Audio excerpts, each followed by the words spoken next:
Welcome to an annual institution of IWC Wrestling. It is Winner Take All 2018.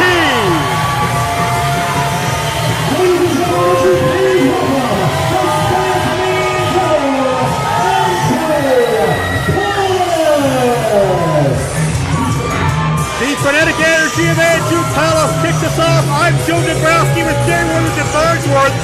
Pollock is impatient, he's not in a good mood, and he's got something to say.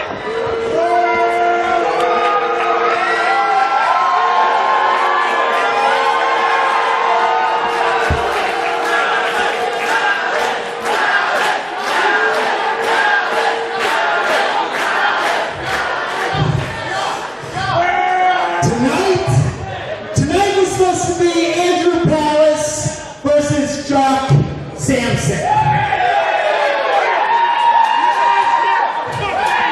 But Jock decided not to be here tonight.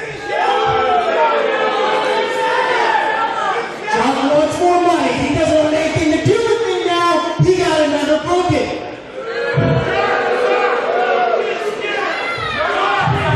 For those not in the business, that means he's at another show. But I've been calling you out, Jock. I've been calling you out. And you know what? I think you're actually here tonight. What? So, Jock, I know this is an open challenge, but Jock, I'm calling your ass out. Get it out here now! Pollock smells a rat, a potential ambush. Well, Jameson, I haven't seen Jock all day. I haven't, and this all could be for naught. I haven't seen Jock either. Oh, that's not his music. Mambo Italiano! Oh, that's Mambo. Well, this is slated to be an Andrew Pollock Open challenge, Jayworth, and apparently we have a taker, the least rhythmic dancer I can recall seeing, the pride of, I guess, his mom maybe, not many others, Mambo Italiano. I don't know what you're talking about. Look at those steps he's got. Have we seen him in courtside since he got humiliated by the honky tonk man? No, look, wow. Busting some moves. A Mambo Rooney, if you will. Thankfully, he does wrestle better than he dances. I don't know that that's possible. Ladies and gentlemen, from Italy, weighing at 88 kilograms, he is the best dancing wrestler in the world, Mambo Italiano. I don't know that there are a lot of dancing wrestlers or people who build themselves as a dancing wrestler out there, so. Well, yeah, Mambo may take that title by default, but he's got to be a pretty darn good wrestler, Jay Worth. He wants to get through Andrew Pollock, a very decorated former IWC champion. Whoop, there we go. All right, Mambo roll up here, 2 count only. I think Pollock was distracted by that open door, and he thought Jock was coming in, but nothing doing. Andrew Pollock, Jock Samson is renting so much space in Pollock's head. We saw Pollock forego a potential chance to be IWC champion because Pollock was more concerned over choking out Jock than winning the ladder match at Unbreakable a month ago. Oh. And you see the aggression of Pollock, the shotgun drop kick. And you have to believe that he wasn't looking at Mambo Italiano when he hit that drop kick. He was looking at Jock Samson, at least in his mind's eye. Oh, yeah, Pollock has tunnel vision at this point, and just wearing his way through Mambo Italiano shot after shot. And hey, Mambo saw an opportunity to further his career. I don't blame him for accepting this challenge. Man, but something to be said for bad timing. Yeah, you're not wise, Angry, but you're catching the brunt of it, kid. Pollock the neck breaker, and you got to believe wherever Jock is tonight, he's going to watch this footage, and he's going to realize the message being sent. Yeah, but does that mean he ever comes back? I mean, Mambo may not come back as Pollock sets up for the hernia driver. And count it. And that'll do it. Here is your winner,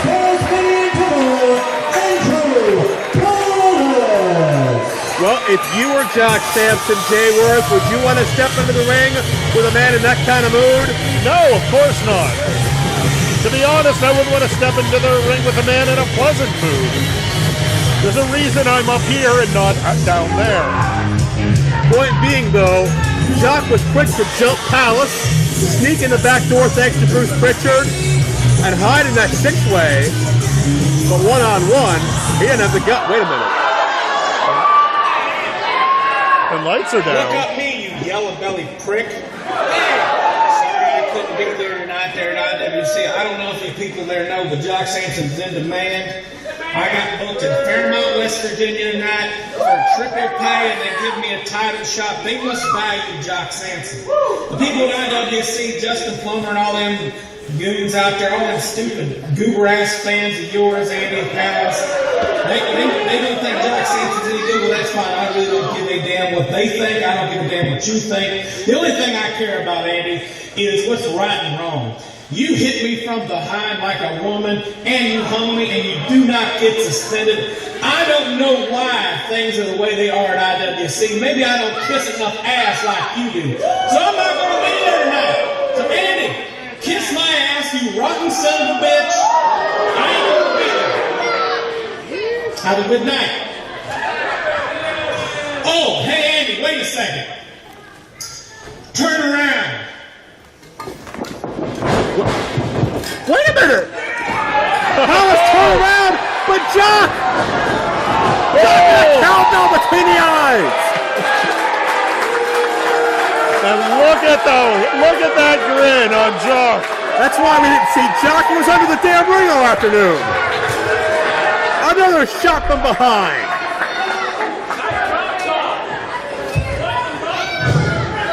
You said I needed to take a double shot. It looks like I only needed one shot at you, Andy. You think you're all cute and fancy with all these idiots out here loving on you. You can act tough on Facebook. Well, Andy, I'm right here, you piece of crap. What are you gonna do? You're never gonna be as good as me. You're never gonna be. I am the greatest wrestler of all time. You couldn't beat me on my worst day. You couldn't beat me on your best day. I want you to look at me, Andy. You don't get to pick what kind of match. You don't get to come to Jock Samson and decide this is what we're going to do tonight. Where I'm from, Jock Samson makes the rules.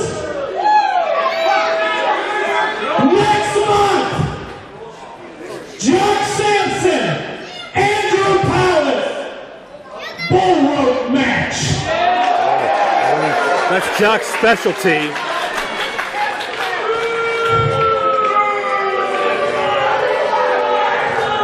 Andy,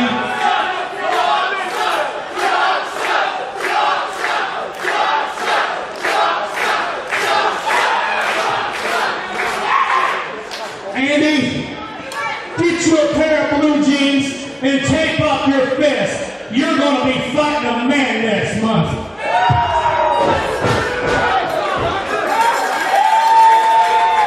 That cowbell, that bull rope has jeopardized the careers of both of these men, and it'll be 100% legal and in play next month when it binds Jock Samson and Andrew Palace together.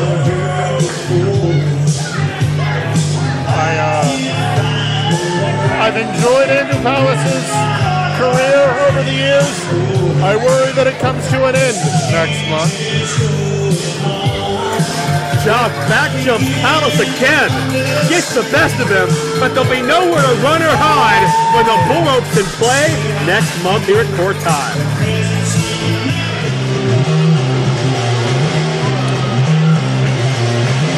Well, the most unique division in maybe all of pro wrestling, let alone IWC. Introducing first, from British Columbia,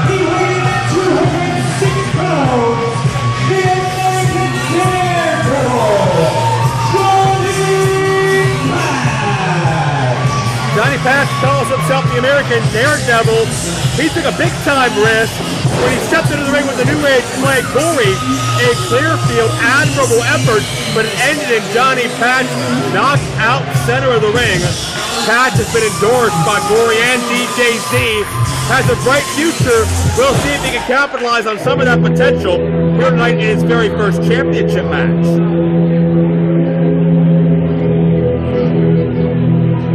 As fans continue to file in the front door, spillover crowd here tonight, Jay Worth. Yeah, and you know, most of them are. His way to the ring from Philadelphia, Pennsylvania. He weighs in 210 pounds. Number 1, Brian Johnson. If you're a fan of Ring of Honor and most especially Future of Honor, every Friday on YouTube, which I have the pleasure of hosting as well, you'll know number 1 Brian Johnson, one half of One Mean Team. He's been in individual competition, tag team, trios, and excelled very well. Has picked up some impressive victories in matches against some of the top uprising teams in Ring of Honor. We've seen him face Eli Iceman, Ryan Nova, Coast to Coast, Shaheem Ali and LSG, and a number of others. Brian Johnson, a blue chipper on the Ring of Honor radar. IWC debut tonight, could become a champion.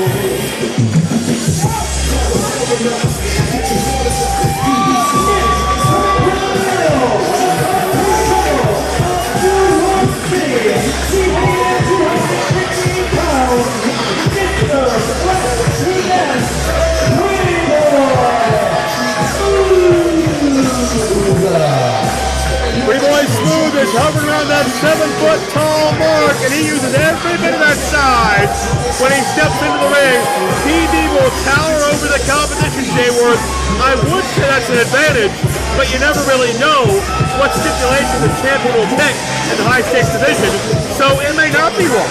That's very true. You know, every time I see him, I know he's tall. I forget it how tall until I'm face-to-face with him. It's easy to forget because he's so agile, the way he moves, the way he presents himself. He's not that lumbering big man. He can do anything. Making his way to the ring, leading the company by Ginger, Gory, futuristic, Billy Williamson, and Tumbleaway. He is the high-stakes champion and the leader of the SPD.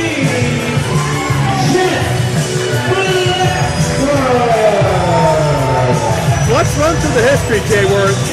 We saw a 2-man battle royal. Yeah. We saw a reverse ladder match, essentially King of the Mountain. Yeah. Last week we saw a Falls Count Anywhere match that spilled over into the concession stand and led to a mustard fight and a guy in a dinosaur suit. What the heck are we going to see tonight? I'm saying tonight it might actually get a little weird. Now, per tradition of the High Stakes Championship, the current title holder gets to choose the match stipulation. Right? It's going to be a taped fist match. Oh, wow. A taped fist match. And basically, Jay Worth, that means all the athletes are going to put athletic tape around their fists. Closed fist punches are legal in this contest. It's almost like back alley fight of sorts. Sure. Flexor came out prepared because he knew the stipulation, but obviously the other 3, Flexor wanted to catch him off guard. And it looks like there we go. Number 1 is taping up. It looks like PB Smooth and Patch already taped up. Crowd chanting number 2 at Brian Johnson. I'm assuming they mean something else. They don't mean he's like second on the list. What else could they mean? Well, I mean, it's pretty insulting when you're number 1 and someone says, no, you're number 2. Yeah. And you know, Flexor, I've said over the years, he's one of the toughest in IWC, but when I say that, I refer to his ability to withstand punishment. I'm not referring to traditional just fisticuffs and toughness as far as throwing hands, but we'll see. Maybe Flexor will surprise us. Oh, yes, you have to connect. Oh, God. Not where you want to be. Smooth connected. Good Lord. And Smooth got all that one. Jay Wood, I'm assuming it's one fall, but who the heck knows with this division and chest flex? It wasn't mentioned, so I mean, I guess that's the default, isn't it? But how do you get Pretty Boy Smooth off his feet? Maybe if you have a forklift or possibly some way to control gravity. Johnny Patch, Brian Johnson, these are blue chip prospects that PB is manhandling and making it look easy. And look at the quickness of Smooth. That's one of those moments you forget he's 7 feet tall because the 7-footer just don't move like that. Ain't that the truth? Johnny Patch hung up. Brian Johnson, however, got to see each and everything coming at him. Johnson connected with a springboard headbutt, got some distance, opportunity here. Johnson, the suicide dive. And now back in quickly. And the Daredevil going to raise the stakes. Been a thrill seeker his entire life, has Johnny Patch been. He found the perfect environment to push his boundaries. And I feel the need to point out, here we go, Chest Flexor was up. He was just staying with his STD cadre, so to speak. It was a cluster of STDs. Flexor with a knee, takes down Patch. Oh, God! Smooth hung up Flexor. Flexor got dropped. Just bounced off the ropes and momentum did the rest. Came straight down. Yeah, and I think Smooth caught him on the way down and drove him down further like a powerbomb. Look at Patch!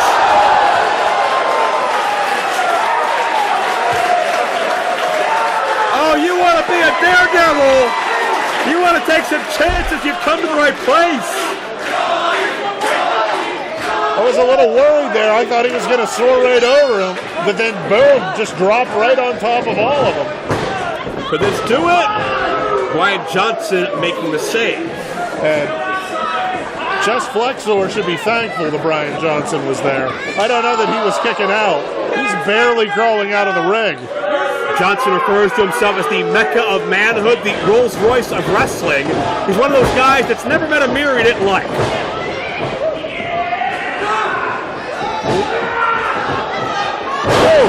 Modified curtain call, nicely done. Oh, he's doing his pose. Johnson loves that pose. Into the drop down for 2, and look at the power of Smooth. And Johnson's not exactly a small individual, and PB picked him up like he was a little baby. And it's going to take a lot more than a pose to take care of PB Smooth. Ooh. Pump kick connects. And PB. Oh, Samoa drop. Nicely done. Could we have a new high-stakes champion? Flexor saves his championship. You look at the lineage of the high-stakes champions over the past year. I mean, can you imagine, can you believe some of the names we have on it? Between Marshall Bull down to James Ellsworth and Gilbert. And Patch. Just saved Flexor, but yet really Patch is protecting his own interests. Yeah, Patch didn't so much save Flexor as he saved his chance at and he swung that taped fist. Flexor throwing some lay hands it down. into it with them taped fists. I'm not sure Flexor's all there. Well, he never was. Did he just hit 3 knockouts? Good Lord! Here is your winner and still high-stakes champion, Wait, the first time Flexor connects with the right hands? Hands of knocks stone. out everybody? I can't believe. Oh, wait a minute. Flexor had a chain in that cave. No, I mean, that was there, but it was really the power of that punch. Oh, come on. Power of the punch. I've heard that excuse somewhere before. Flexor came out with his taped fist, knew what he was doing. Well, yeah, he's the high-stakes champion. He knew what he was doing. And he's still the high-stakes champion, the most unconventional champion in IWC history. Chest Flexor with his entourage find a way. They pick a stipulation, they get through the system again.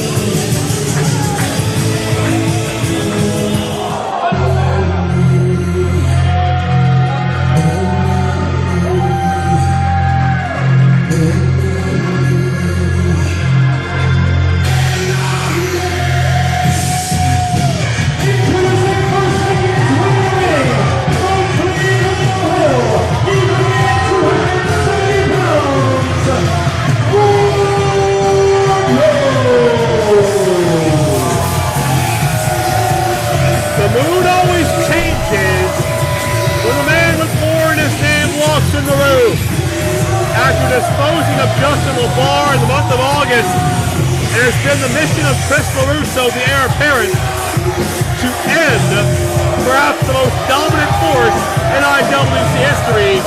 Easier said than done. Wardlow is thinking more clearly than ever, more focused than ever. Now that he's a man alone, we're seeing the true potential of Wardlow. Welcome to Wardlow's world!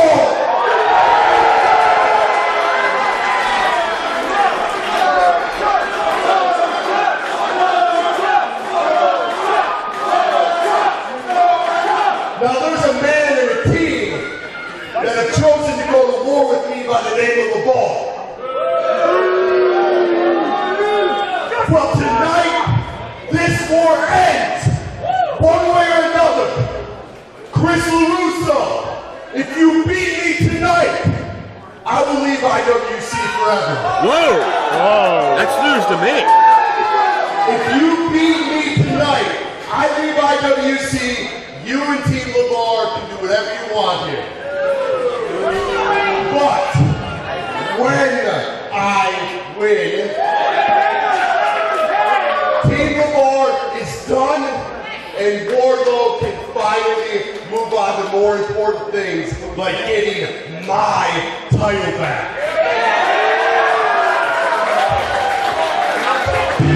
Quick and to the point, Wardlow is ready to exercise his demons.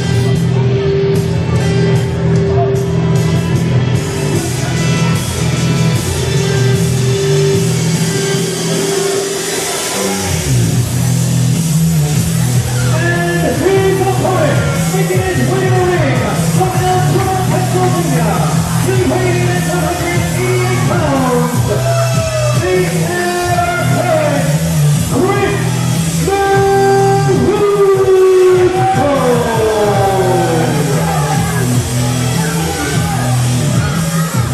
LeRusso with a confident look on his face, which tells me he has a plan. Jayward, can you believe the expression on the face of LeRusso knowing what he's about to step into? You know, I'm sure he has spent probably the past month staring into a mirror, telling himself he can do this, to not be afraid that the plan's going to work, that everything's going to be okay. But telling yourself that is a whole different thing when you're now in a ring and face-to-face. He's hiding behind the referee.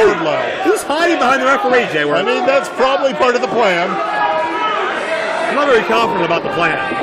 I don't blame you. I don't know that there's a plan that would work here, short of chloroform or possibly armed thugs. You can have military involvement and it might not be enough of a plan. Oh, LeRusso!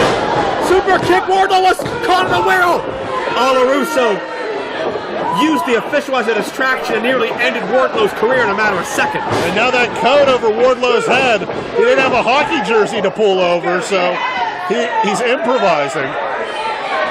That's one way of putting it. And all he did was make Wardlow angry. Oh, low bridge. Wardlow ready for it. Yeah, Wardlow deceptively agile. LeRusso trying to get away. Nothing doing. Oh, able to slip out the back door. Up with a knee. And caught. Oh! And just dumped onto his back. A massive back suplex. And LeRusso's air of confidence, no pun intended, has dissipated. I don't know that there was much of an air of confidence to begin with. It is the end of Wardlow versus the end of Team LeBell as a faction. One way or another, we have finality as LeRusso hurled across the ring. And you will notice Chris LeRusso's running partner, Bulk Nasty, not here to have his back. Bulk having already faced the man with War in his name and has a match against the equally large Jimmy Vegas later. Yeah, you need all your attention and God, release German suplex by Wardlow. Do you think Chris LeRusso said, no, don't worry, I got this. You can stay back there. Hey, he came out looking confident enough to say something like that, but the body language now tells a different story. Yeah, well, when the rubber meets the road, it's a whole different thing. Well, Wardlow may be hitting the road for the last time if LeRusso has his way, or could be the end of Justin LeBell. Look, ow! God! With reckless abandon, Wardlow taking out months of hostility on Chris LeRusso in one night. It's almost a game to Wardlow now. Well, Wardlow's got to do this for so long, and LeRusso's getting out of there. Catch him. There we go. Hit him. And then normally steps 3 and 4 are pick him up and throw him down. So. Ow!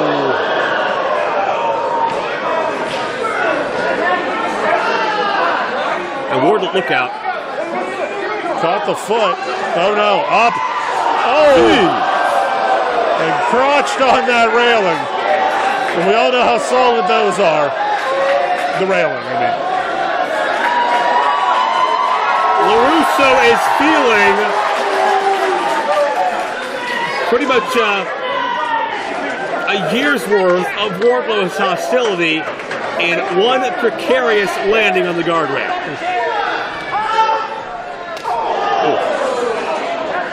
Got to be careful though, Jay, where if somebody's counted out, it counts as an elimination from this company. And you see LeRusso out of the way. Wardlow lands very awkwardly, and he went right through that chair.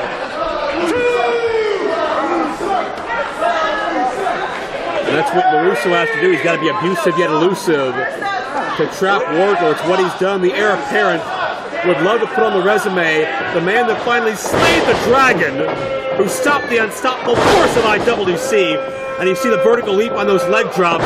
There may be none better in the game than Chris LeRusso when it comes to the leg drop, but can't put Wardlow away. He gets up a good 5-6 feet on those and just drops all the way right down.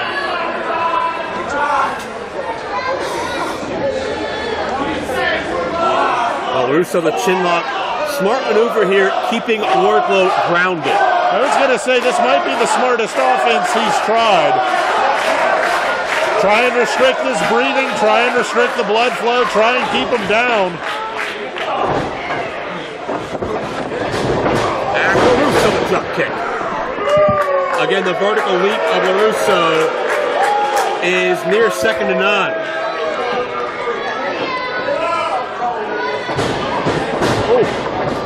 Standing moonsault I see now. That's something you don't see from LeRusso very often. No, I haven't seen him pull that out of his bag of tricks yet.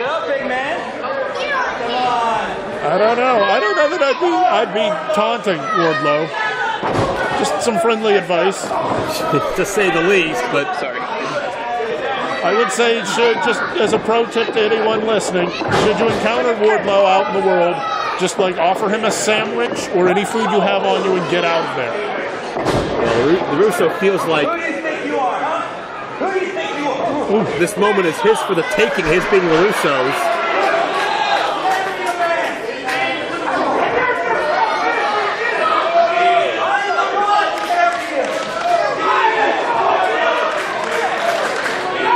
Well, LeRusso may have run his mouth once too often because something in Wardlow's eyes has changed.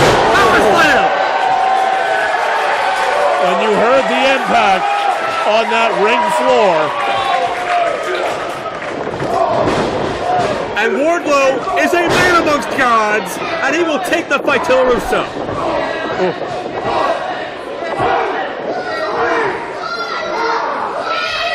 And then just picks him up, carries him around, and I can't imagine that was going to be a gentle set down. A very physical spine buster.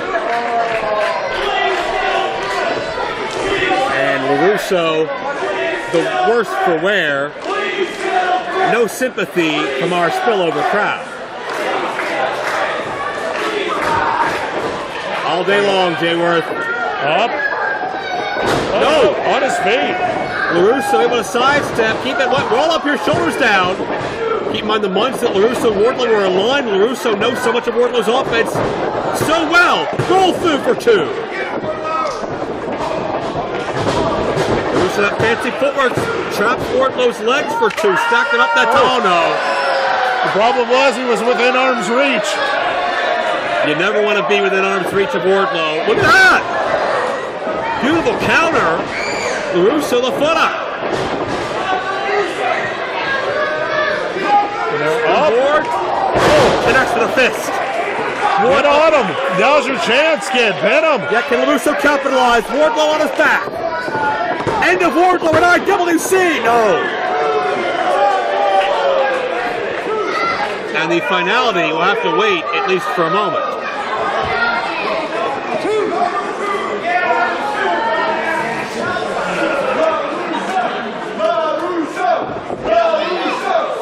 Now LeRusso taking his time, letting Wardlow get back to his feet. I don't know that I agree with that strategy. Well, LeRusso measured Wardlow, but couldn't capitalize. Picking it up! And Wardlow with something from LeRusso's playbook. Up. Whoa. Oh, sunset flip. 2 count only. Oh, right into a super kick. He scooted right into that. Into the Cabana. 2, and Wardlow kicks out. Wardlow survives, but just barely. LeRusso stringing together these combos. He's got the man with War in his name on his heels, but not able to finish the job yet. Well, a lot of these, he's been able to counter and keep himself alive, but not a lot of them have gained him a lot of offensive ground. He's finally started to hit some offense, but he needs to keep stringing it together. It can't just be avoid the big hits. It has to be land some of your own. Here we go. Wardlow has LeRusso goozled all day long. And rising from the ashes is Wardlow. LeRusso is dropped. This could be it.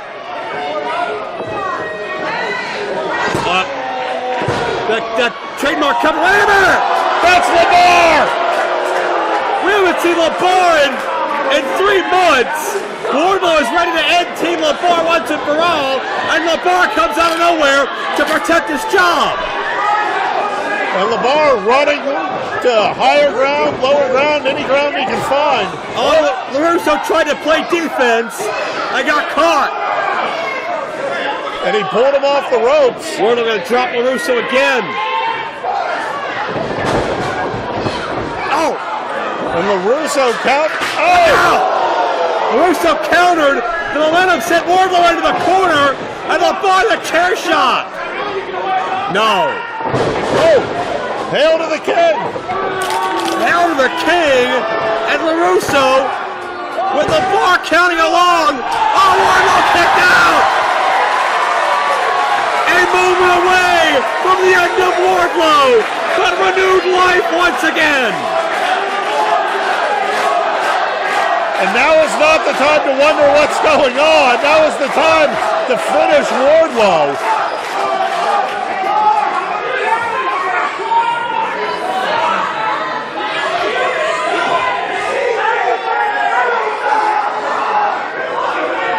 And with the official compromised in the Frank is, oh no! LeRusso is ready to use that terror, but Wardlow counters and drills LeRusso again. And Wardlow catches LeBar by the wrists.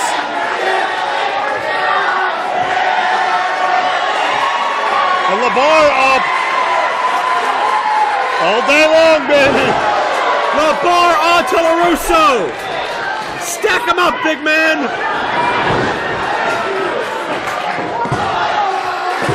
Goodbye, Team LeBell!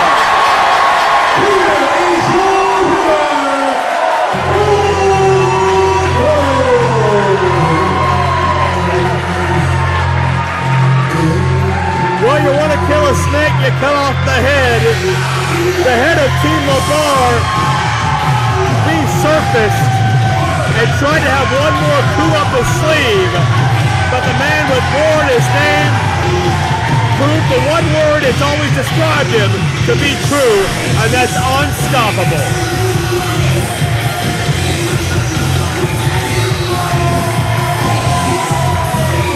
Wardlow saved his IWC job, and Team LeBell as a group, they are gone for good. You have to believe that it finally feels like Wardlow finally got a chance to exhale. That all that anger, all that resentment against Team LeBell, he now finally feels like he can move past it. And like he said, now he can look at regaining his title here in IWC. Wardlow takes out the trash, is the next stop. Jack Pollock or Tommy Dreamer is Wardlow. Once again, zeroed in on the IWC Championship.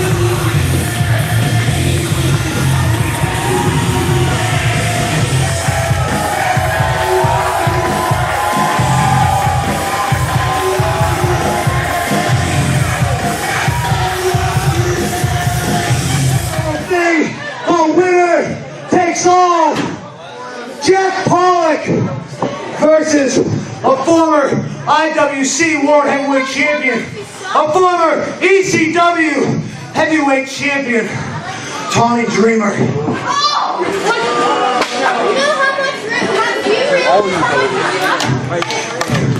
Tommy, they may call you the innovator of violence, but Jack Pollock is a golden god.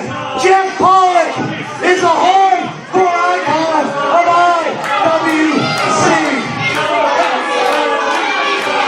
Kansas.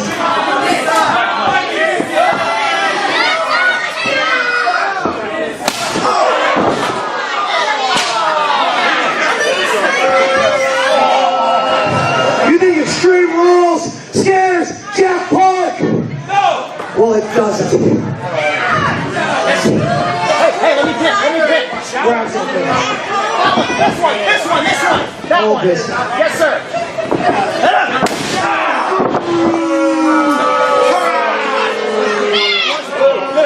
Get him.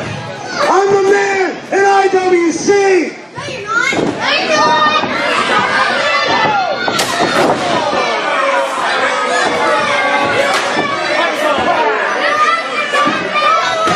And the winner takes all. This title is going nowhere. Jack Pollock is still the man in IWC. And there's nothing Tommy Dreamer can do about it.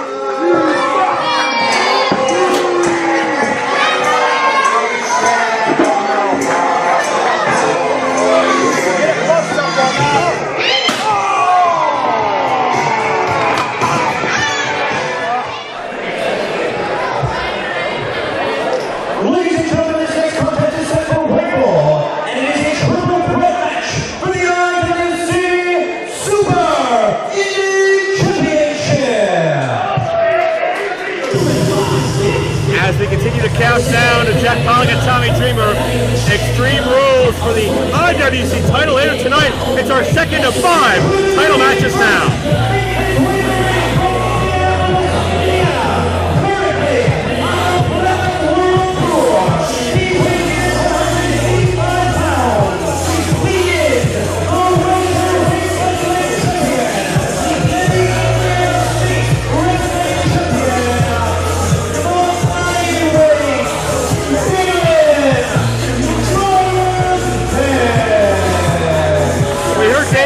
List off some of Bill Bostic's recent accomplishments, the welterweight champion, as well as some other regional championships throughout the country.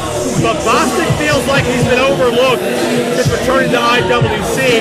He's been in the ring with rookies, he's been in there with graduates of our training school. You can see the 2 titles Bostic has on his waist right now. Looking to add a third Super Indy Championship. Bostic has had it in the past and feels that he's every bit as good, if not better, than he was then, and he can compete with anybody at any level. And frankly, I think as far as making that post, making that claim, the 2 titles he's holding lend merit and claim to it. Absolutely. Won the welterweight championship on Fight pay-per-view in a matchup that also involved Gory and Bostic in his home state of Indiana. God, he's like a superstar. He's like a superhero. He's like almost godlike. Not so much here, though. Not as much, A no. little less popular. But it's about if he can get the job done in the ring.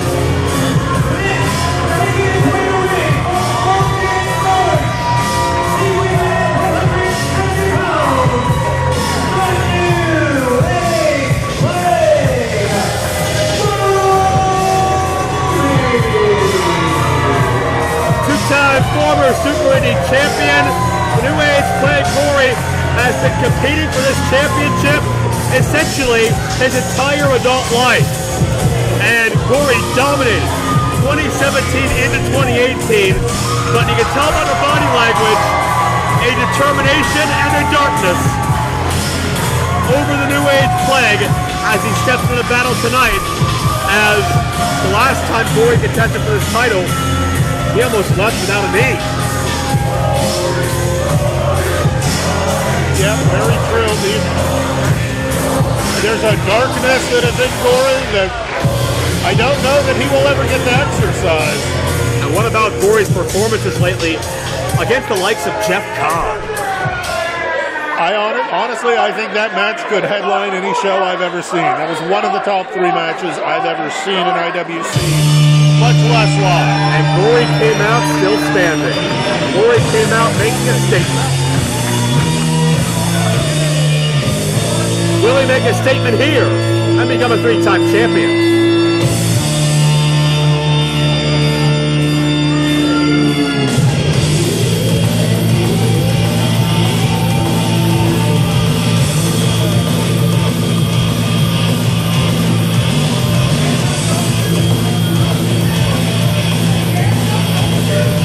Bostic is backed away. Hey, come on! Looked like Bostic just wanted to create some space between he and Gory, but just sucker shots Jonathan Gresham. And Gory always willing to get into a melee. And was Bostic just biting Gory? I think. Bostic came in, obviously determined. Bostic was humiliated a week ago in Clearfield. He had a birthday cake shoved in his face, and he was forced to wear a pig outfit. Bostic may never live that down, but a title win here tonight may help. Gory returns to biting, and a head scissors to Bostic.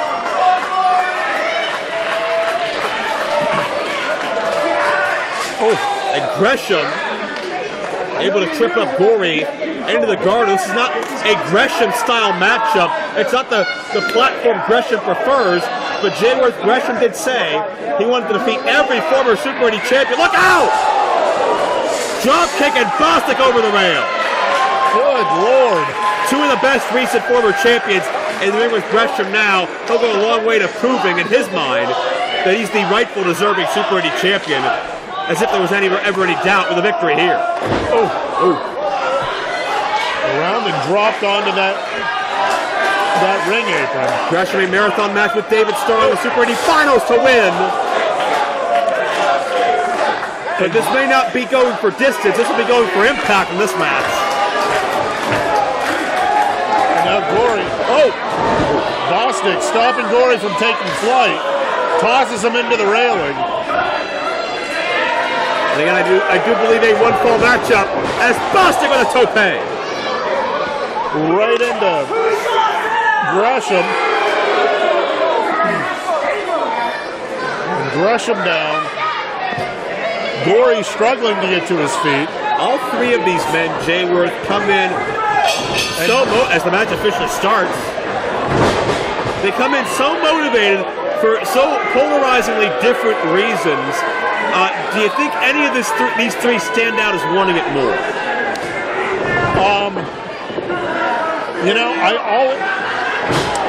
I don't know that any one wants it more than the other. I just think that the motivation behind the want is different for each one. I think ultimately, if you want to look at it, I would say Gory might... Oh, come on! Bostic dropped his wrist tape so the official would remove it, and Bostic takes a cheap shot below the belt, and he's still biting Gory. Bostic's never been one of my favorite people, but this is the dirtiest I've seen him. Well, he knows what's at stake, and he knows who he has to take it from, so I don't blame him. Then he poured in a storm. Ooh. Oh, Canada. Something like that. Bostic aimed a little south of the Canadian border that time. But to finish your point, Jayworth. Well, I don't remember what point I was making. Oh, we're talking about who wants it more. Oh, like I firmly believe that there is a level of lust if for the title for Dylan Bostic. I don't know that that is greater or less than the sheer anger and darkness in Gory. Like, how do you compare those two? It's true. Factor in that competitive nature of Gresham and maybe a lot. I mean, they all want it, and they all want it a lot. It's just what fuel they're using to keep that fire hot is different for each man. Gresham has been on a mission to prove he's the best pure wrestler in the world. Not much pure wrestling or sweet science in this contest, but it's Bostic who's divided and conquered the competition. And I gotta say, so far, Bostic seems to be the one that has been the most in control over all this. Gresham able to counter and suplex that low center of gravity that he possesses. Both men are jockeying for position. Gresham muscles Bostic over. Watch Gory! Gory the crossbody! Shades of power and glory right there. Power and glory, if you will. There you go. Pace quickens and it's Bostic exploding. It was Gresham and Gory at proving ground. Gresham that leg lock, Gresham that punishment the whole matchup. I have never heard Gory scream in as much pain as I did when he was trapped in Gresham's submission hold. Gresham was dead set determined on beating the last recognized Super Indy champion, and he did that night. Yeah, I can second that. I've never heard Gory be as emotive as when he was having his leg twisted out.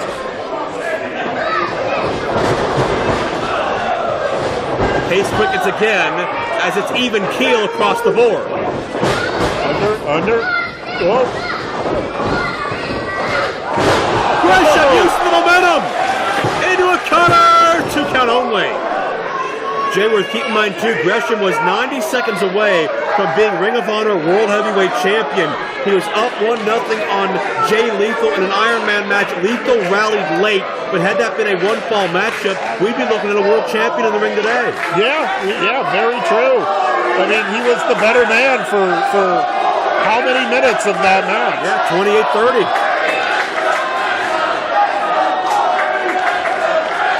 And Gresham, more often than not, the better man in IWC contests, but I'm not sure you can decipher that advantage right here tonight. Yeah, true. And Gresham can hit you hard, too. Gory's blocking. Gresham looked to block most of the enziguri, but not all of it. Electric chair. Reverse Hurricane. Good grief. And normally when I see people do that, they tend to go straight back and bring the guy over almost on a vertical axis. Gory twisted and had Gresham twisting as he landed backward. And Bostic goes suicide dive. And now Gory sees an opportunity.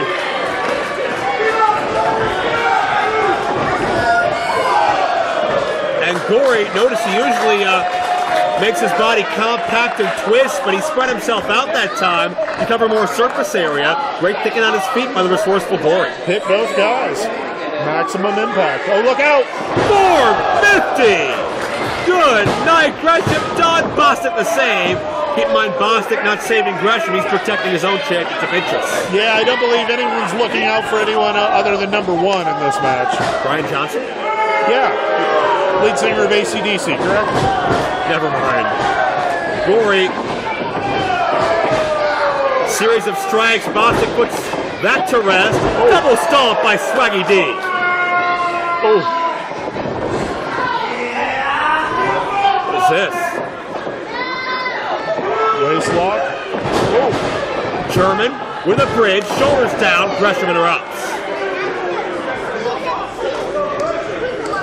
And Gory getting to the outside, or at least trying to get out of the ring. Yeah, he knew he was susceptible. Just created some distance between himself and the opponents. Just to hope that Gresham and Bostic can't finish one another off.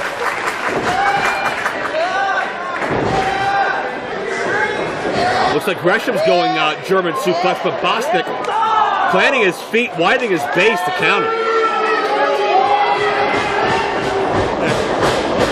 Gresham going 90 degrees off phase. Switches directions and connects with a Caprana. And Gory!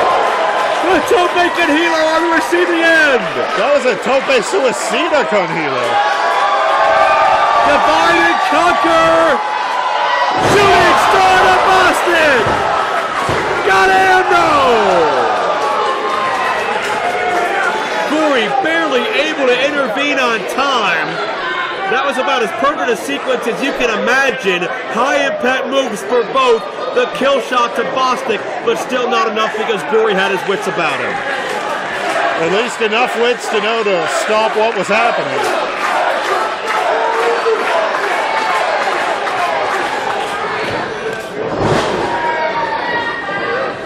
A kick to the back of the head. Enziguri kick to Gresham. Ripcord missed. Countered. Bostic eats the same. Looked like Bostic was expecting that kick to come from the other side, and I think Gresham just sort of switched it up a little. Bostic counters the suplex. Drills Gresham with one of his own. Great rebound by the challenger. Gory the mist! Red mist right in the eyes of Bostic. The official was counting, he didn't see it. Bostic got blinded. All he can see is the aftermath. And Gory's got an opening.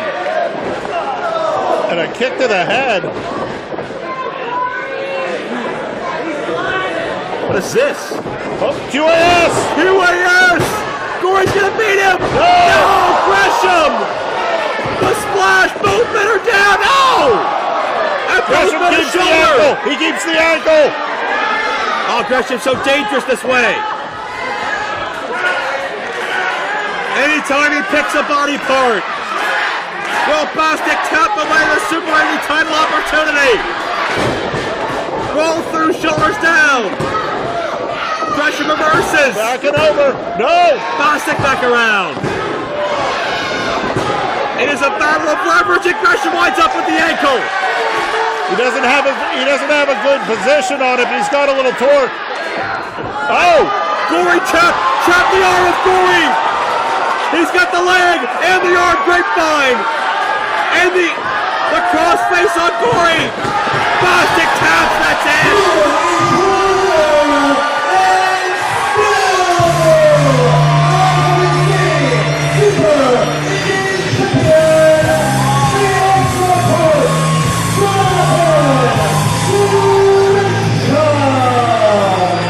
Well, Gresham lives up to that octopus name. I have no idea how Gresham even had enough limbs to pull that off. Gory never tapped out, but all you needed was one fall to win it. Bostic tapped in the clutches of the Super Indy champion. Gory didn't tap out, but he was tied up by the octopus and couldn't intervene to stop Bostic from tapping out. And John Gresham shows why he deserves that title. Out another ex-Super Indy champion. That hit list, Gresham goes through. Anybody and everybody in his path could be the best pure wrestler in the world today, and certainly the best wrestler in the Super Indy division.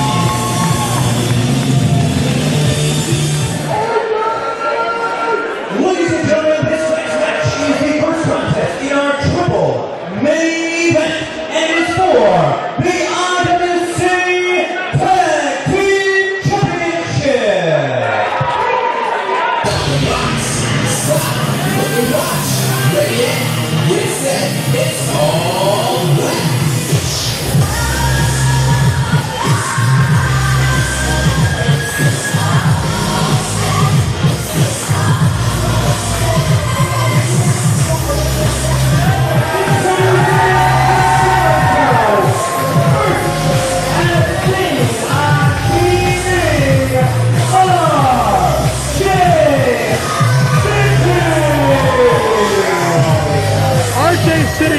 to team with David Arquette. Yeah, that David Arquette, former WCW World Champion, but due to a filming schedule and what I believe was some shoulder surgery. Let's let RJ tell the story. Basically, RJ's opponent tonight, I think he likes even less than he likes David Arquette. He was roped into teaming with Arquette when he was promised a career opportunity. Arquette not here due to injury. From the bottom of my heart, I want to say thank you for that horrible introduction. What is this? I come here, I come all the way. I haven't been in Pittsburgh in so long. You know, I have a lot of issues. Things have been building up. Nothing has been going my way. All I wanted to do was come here and show everybody me, Arthur. You know what I mean? A knee Arthur chant. I don't know if you were aware, but I was originally supposed to be here with another partner.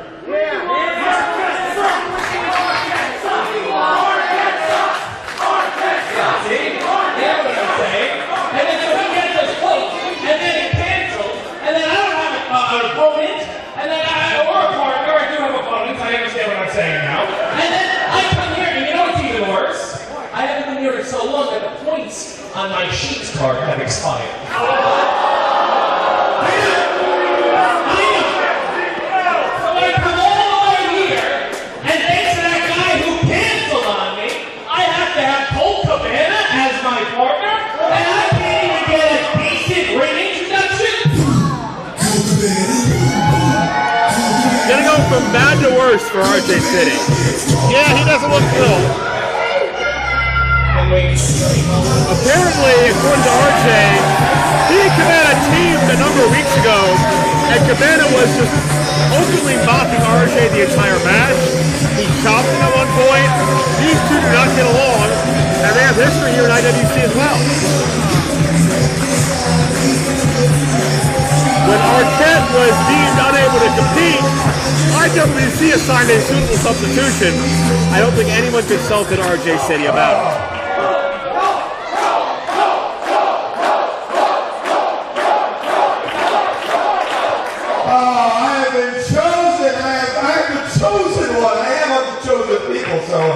It does make sense. I will be your tag team partner tonight. I don't mind stepping in. I think the crowd here at IWC is excited to see me. I'm excited to be here.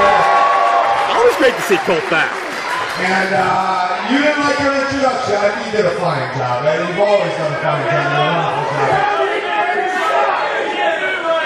All right, well then, if you don't know how to do a good ring introduction, shall I give you guys a good ring introduction?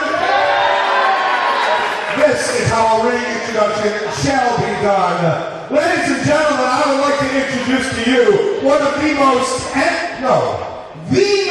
entertaining man of our generation. You've seen him on the small screen, you've seen him on the big screen.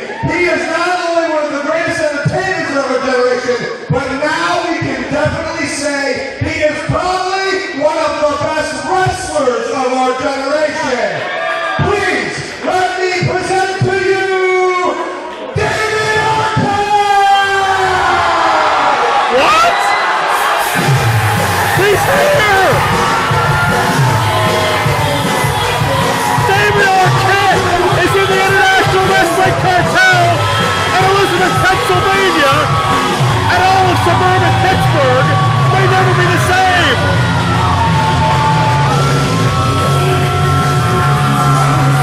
RJ City looks like he's seen a ghost. Former world champion, acclaimed actor, David Arquette, stepping into the International Wrestling Cartel. RJ City doesn't look like he saw a ghost. It looks like he saw the guy who just took his spotlight. RJ's so upset he could scream.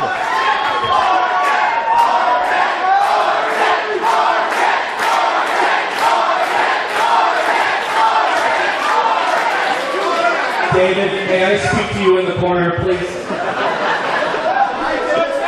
What the hell are you doing here? You got us booked, and then you canceled on me. You put me through all this emotional distress. I got a team with this guy over here, and then you show up anyway. Explain yourself. I'm your manager. I'm doing a Ric Flair. First of all, you don't look like Ric Flair, you look like my aunt. Okay, I'm not going to be managed by this guy. Try something. You have anything else? Yeah, I do. I can't do my tag. Oh my gosh.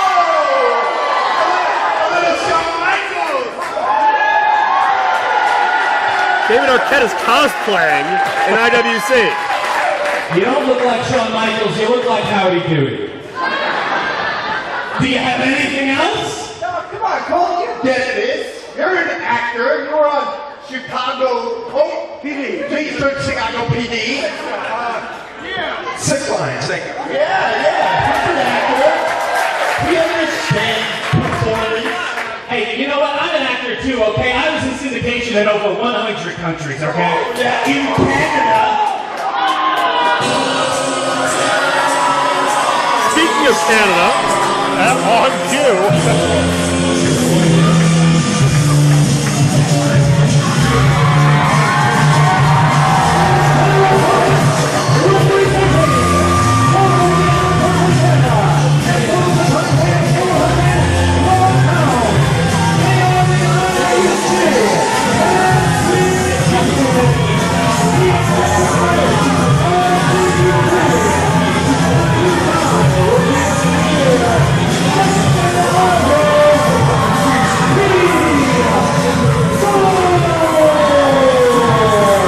are those Canadian maple leaves that Argos is thrown into the ground? I don't know. I just thought they were leaves. The Canadian maple leaves makes a lot more sense. RJ City is actually from Canada, unlike the Canadian sympathizers Argos and Dupree.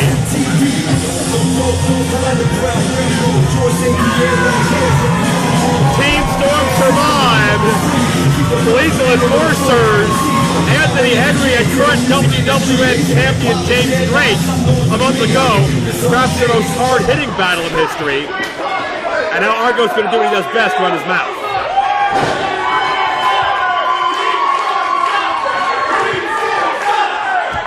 What a bunch of eclectic personalities out here.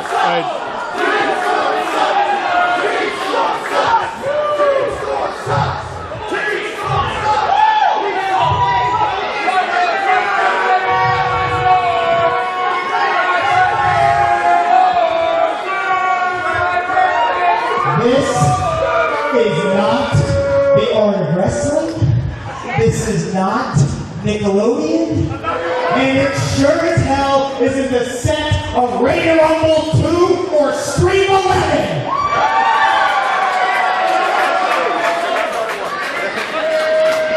This is Team Storm territory.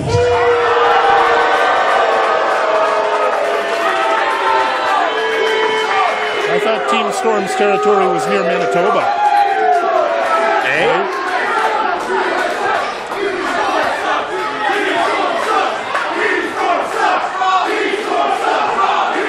Unique welcome from their territory mates.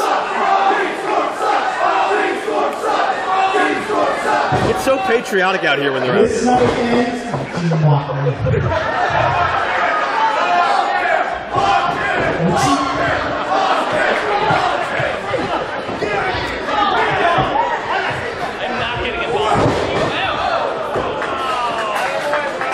Things get feisty. This night ends the same way it always does, with a Team Storm takeover.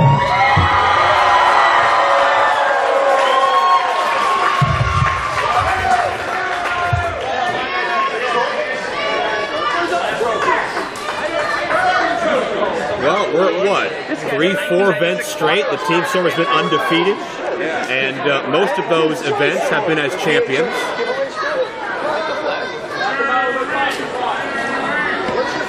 And I gotta say, nothing against RJ City and Colt Cabana. I assume that that's who's wrestling, although David Arquette is in wrestling trunks. He's in gear, but he identified himself as a manager. I believe it was maybe shoulder or elbow surgery that kept Arquette out of competing here. But nothing against Cabana and RJ. You say they have a lot against, but most notably each other. Yeah, I was going to say, our tag team champions have been teaming together longer, and they don't hate each other. Those are two big advantages. Argos and Dupree are inseparable. They're best friends. They're practically soulmates. So, team meeting in the corner. Arquette, he's the former world champion. He's got to get some consultation here. Interesting factoid, though, Jayworth, is if RJ and Cabana are victorious, they will become IWC Triple Crown champions. Both are former IWC Super Indy champions and IWC Heavyweight champions. Oh, yeah, good point, good point. There's a chant for RJ's jawline. I assume, okay, we can call him classically handsome, right? I mean, sure, if you like chiseled good looks, sure. He looks nothing like me. I don't know why everyone's calling me. Argos looking to change the looks of RJ City.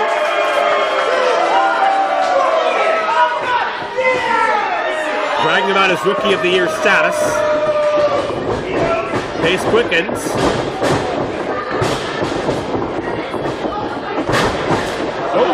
Ouch. I was entertained. Yeah, I found that entertaining.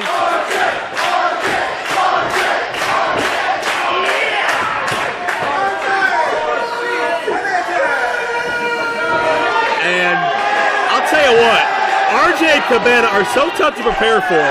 You never know what mood they're in, what orthodox offense they're going to break out. They love to have fun, and oh no. Miscue between RJ and Colt there as they went for the tag. This is not going to work out very well. You can tell Cabana and RJ don't like each other. They're playing games with each other. And now Cabana tags There's himself. the tag. You're doing great, he says.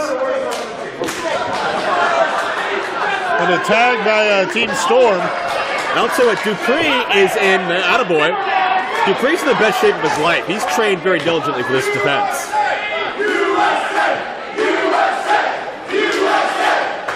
A battle of country.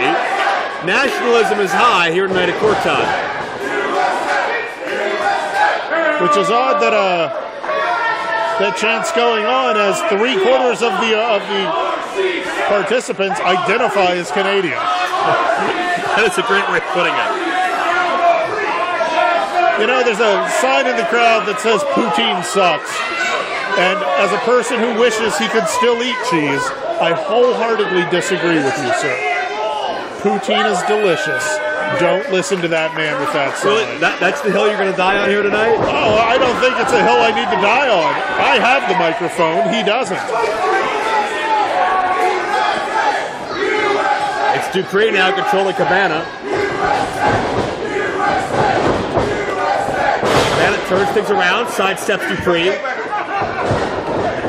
Dares Dupree to hit him. Staying low. Oh. Dupree dropped down, shoulders trapped, 2 count only. What would the future of IWC be like if Cabana and RJ actually pull this out with the tag team titles? Entertaining. For everybody but them. Charismatic. Can you imagine those car rides together? Oh, Cabana chops the shoulders, 2 count. I was hoping the crowd with the count there. Cabana feeling good. And again, Cabana is reneging on the tag, even though he's laying a lookout. Cabana responds slap for slap. Here comes Argos. Can he pick up the piece? No. Deep quality arm drag by Colt Cabana, who defeated Shirley Doe in a tournament to win the IWC Championship July 20, 2002. Wow. Won Super Indy 2 the following year, defeating Matt Stryker of Cincinnati fame, not your school teacher. Yes. And RJ again, even when Cabana's on the defensive, RJ can't tag him. You're sure? We just tagged Argos. That's not gonna help. Oh no. This could break down before we really get started. Seems like things are going great for Team Colt City. I'll be honest, it's better than I expected. RJ Cabana. This is going to break down, and only the obnoxiousness of Argos to keep these two on the same page. Now Dupree, much the same. Both of them now? Yeah, okay. What are we going to do? I don't know.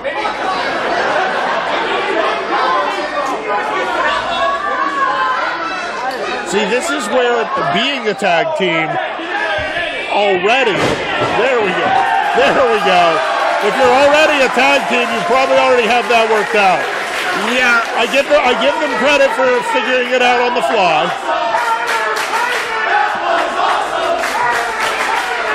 Yes, a 9.5 from the Elizabeth judge. Argos not impressed. Stay there! Don't move! I got this one. RJ and Cabana are lucking their way into tag team chemistry. And Cabana uses RJ as an offensive weapon. It worked. That was the move. You take break. You do. Oh, and Dupree from behind. RJ into Cabana. And Team Storm taking advantage of these frequent miscues. And now Dupree just putting the boots to him. Argos is thanking Dupree while kicking RJ City. And Dupree getting a handful of hair? I can't quite tell from here. It looked like a choke to me and to Colt Cabana. The referee Williams trying to get Cabana back into his corner. And again, Dupree takes liberties. And now Argos with a thumb to the nose. Arquette in here trying to make the argument.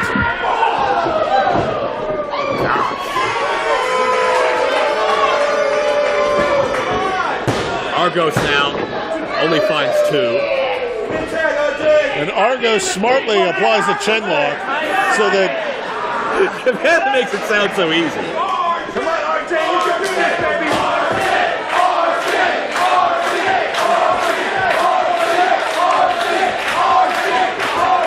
Well, you don't want to count out RJ City. Man can beat anybody any given night. He Dalton Castle for the IWC title, but Dupree sneaks in a cheap shot that he's damn proud of.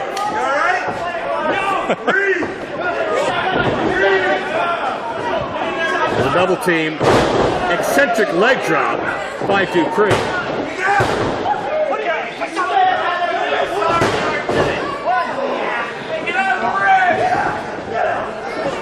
Don't you yell at me. Cabana's got attitude here tonight. yeah, I'd say he's feeling a bit wootsy. And Team Storm did a great job of isolating RJ City. And this is a point where the lack of tag chemistry between RJ and Cabana may turn a lot more dire serious than it previously was. Cabana pulls the leg of Dupree. Ow! Yeah, Argos was stepping to Cabana like he wanted some. Cabana was happy to deliver. There's a statement and a half. Cabana wasn't legal. He only got 1 shot before the official pushed him out, but he made a count. Well, good Lord, had he got 2 in, he may have slapped the red out of his hair. And then Cabana trying to help RJ, but he's just creating more openings for Team Storm to double team.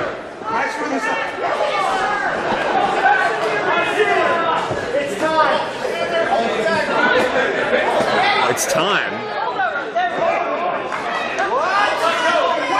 What is this? Oh no. Knee Argos?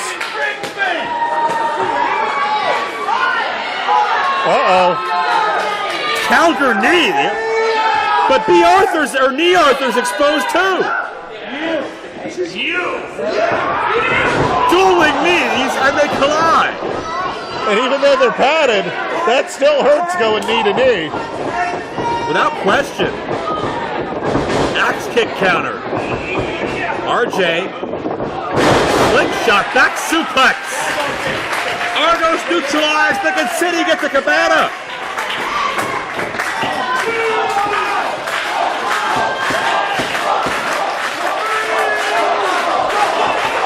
And RJ reaching. And Cabana tags. Shot for Dupree. And there's Argos. And it's all Colt Cabana. At this point in time, tag titles at stake. David Arquette watching from ringside. Cabana the jabs. Little flip-flop and fly if you will. Dupree got it. Oh, look out, Daddy.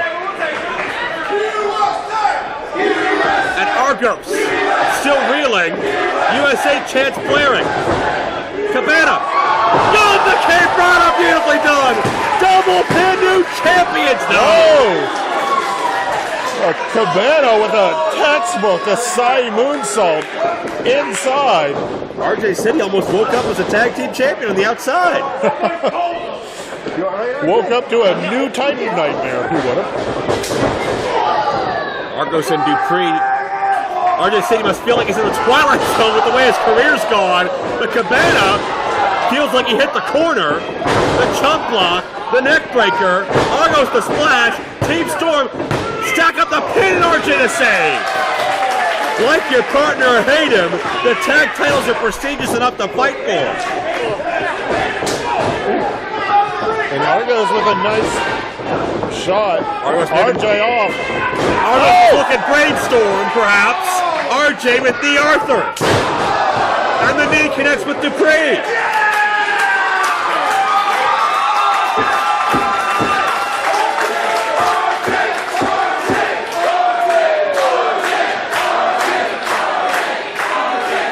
Dupree wants nothing to do with Arquette. Who knows where Argos is right now? Oh no, he's down in front of us. Dupree made his way to Argos. Is Colt gonna fly? Whoa. No. No. Archer's always been anti-high flying. He's never found it entertaining. He prefers a good solid chin lock. Small conference. And the official trying to figure this out with them. Wait a minute, look at David Arquette! Arquette's on top! Oh! David Arquette just wiped out the IWC Tag Team Champions! And I think everyone goes home happy on that. I don't believe I just called that. Hey, excuse me, can I speak to you, mister? Oh, please, get up. Another small conference. There are a lot of conferences in this match. And no resolution. But Colt with the cutoff. RJ and Arquette are arguing. Oh, Cabana! Cabana and RJ's heads cracked. Arquette got nailed. And Team Storm the runner-up. Here are your winners,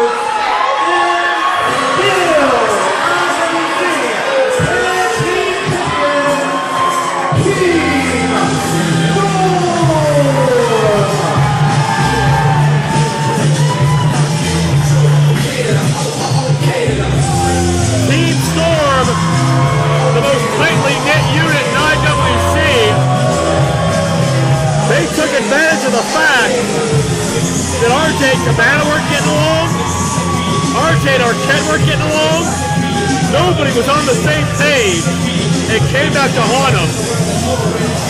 RJ and Arquette continue their tenuous relationship. And RJ's he's bailing on everybody. It's Arquette alone with Team Storm. And neither Cabana nor RJ seem quick to get in there with him. They're arguing amongst themselves. Arquette instrumental in that matchup. We saw the crossbody off the top. And wait a minute. Here comes RJ Cabana. Got the elbow in. Look at this. Oh, a double counter. It's not often you see a stereo cutter from one guy. change of his mentor, but back in the day, Diamond Dallas Page, the stereo diamond cutters on Argos and Dupree. And that was almost a hug between those two. Closest we're going to get to all three men being on the same page. RJ would still rather be anywhere but next to these two. They both get the tag team titles tonight. A Cabana, RJ City, David Arquette, maybe the most unlikely and charismatic threesome pro wrestling's ever seen. Well, it's great to have Cabana back. It was great to have RJ. Welcome David Arquette, the second member of the Arquette family to grace IWC.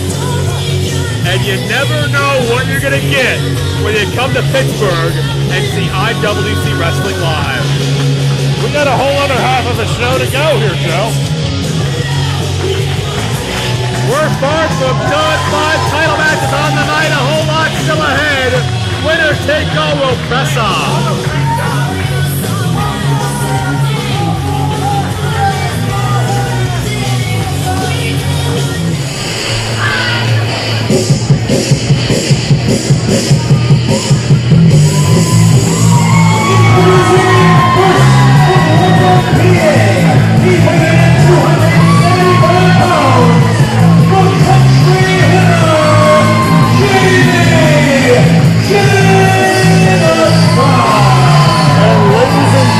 Welcome back to Winner Takes All, the second half of IWC's flagship show each year. Jameson, the country hammer, big kid who's been here for a while, been under the wing of a couple different guys, most recently Marshall Gambino, now out on his own and looking to define who he is here in IWC. Joe, what do you think of Mr. Jameson? Oh, hold on. Well, I think Jami had an impressive performance a week ago in Clearfield. Him and Mandime, Elijah Dean. Very impactful victory. One of Jami's best in a one-on-one environment. We'll see if he can follow up here.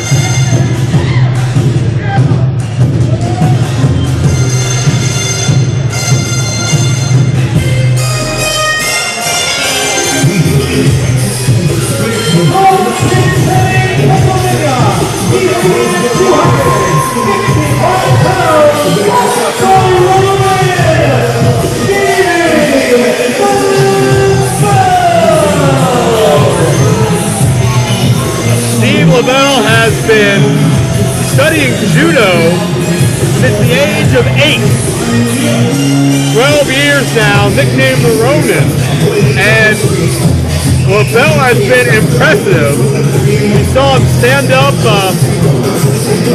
to a number of evildoers over the past few months in his IWC tenure. We'll see if LeBell can go one-on-one with maybe the most powerful opposition he's had thus far in the form of Jameson. Saw him in a hard-fought 6-man tag with Team Storm a week ago.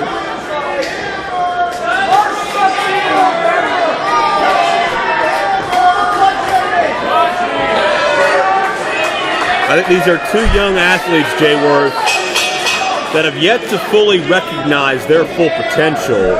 But once they hit that stride, once it fully clicks, man, either one could be unstoppable. Yep. And a handshake there to start things off. No animosity between these two. Sometimes a fight is just business. I mean, these are a couple young kids who graduated from the ICWA. They've taken different paths over the months, but they've trained together, worked out together in the IWC dojo. They know what each other's capable of. Jami's more of a rugged, a hard-nosed, unconventional style, more of just a brute powerhouse. LeBell, a lot more disciplined as far as the judo study. I believe he's a brown belt. Don't quote me on that. But LeBell and Jameson, two different walks of life, two different frames of mind, and as always in professional wrestling, we'll see who wins out. Yep. I had mentioned Jami has been like under the wing of a couple different people here in IWC. Most recently, Marshall the Bull, and now he's like It's like it's time he is out of the nest. He is striking out on his own to sort of define himself here in IWC. Yeah, I think the Marshall to Bull relationship really helped bring out that inner Main Street, that aggression, where a lot of times when you're young, in life or in the wrestling business, it takes you a while to find yourself. It takes you a while to really chart your path, find your way, and really discover who and what you are, what you're capable of. Marshall just channeled something inside Jami that made him a lot more vicious, and it's helped his career. I mean, it takes what I have noticed through various trainings is there are certain guys who learn how to wrestle, but it's odd for them they develop a relationship, a friendship with someone that later they have to fight in a ring. And it takes a while to essentially compartmentalize everything in your head and say, look, regardless of how I feel about you, it's my job to hurt you. And I think Marshall definitely helped Jameson, who was... I don't think he had the bloodthirsty nature pulled out of him until Marshall caught hold of it and brought it to the front. And it is back and forth, even keel, with these headbutts and strikes mid-ring. But here's what I'm wondering, Jay Worth. Jami, obviously a big boy, is LeBell going to be able to use those judo throws on Jameson? Oh. Well, trying to elevate. Oh, no. Dropped him. And a modified Samoan Hub. Didn't get the height that he wanted, but still was able to pull off the move. He didn't get up, but he was able to get underneath, get under his center of gravity and sort of throw him backwards. Man, that was a gut check and a half, but you can see Jameson was able to recover and get that work boot up right in the face of the Ronin. There's a takedown. He has the arm. That Soyanagi takedown. And a second time. 2 count only. And if it's in a close proximity, if it's in a throwing type game, it's going to go advantage LeBell. Jameson will win a fist fight. Yeah, I agree with that analysis completely. LeBell knows what he's doing with his judo background as far as getting into clinch, but Jameson just understands his raw power better, in my opinion.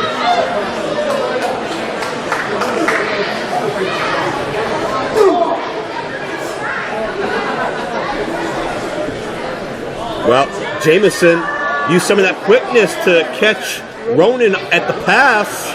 Superplex. Oh! Got all of it and pops right back up. We're going to see DVD? We are. Ronin gets dropped. Could this be... Oh, Jameson the victory. Here is your winner, the country healer, Jameson. Two pretty emphatic victories in back-to-back weeks for the country hammer, Jameson. And were they mentor or not, Jameson proved he can be a very, very dangerous man. But again, this match forged on respect. Two men that wanted to test one another. And in my opinion, Jay Worth, future's bright for both. Absolutely. Ladies and gentlemen, at this time, would you please welcome the Bearcat, Keith Haught. Well, Keith Haught requested some time to address the IWC world. Obviously, last time we saw Keith Haught was a very harrowing and emotional time. Keith was handcuffed to ringside. Sean Phoenix laid at the arena floor, seizing with a fractured skull. Dan Hooven, it was thought he dislocated his kneecap thanks to a hammer. All this damage done by Remy LeBay, Atticus Cogar, the culmination, and the hell they have rained down on the life of Keith Haught. They have raised the stakes. They've created so much carnage and turmoil. Keith Haught has had sleepless nights for some 8-10 months now, and it's only gotten worse. Jay Worth, Hooven got taken out in Clearfield. It looks like Keith Haught's out of friends. I'm assuming that's what he's going to address here. First of all, I just like to thank you guys. Thank each and every single one of you for being here and giving me a chance to get some things on my chest. So I was like, thank you.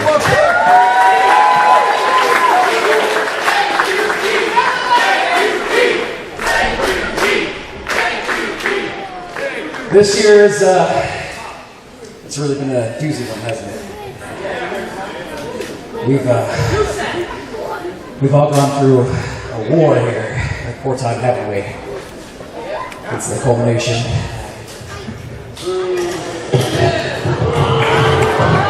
Wait a second. What?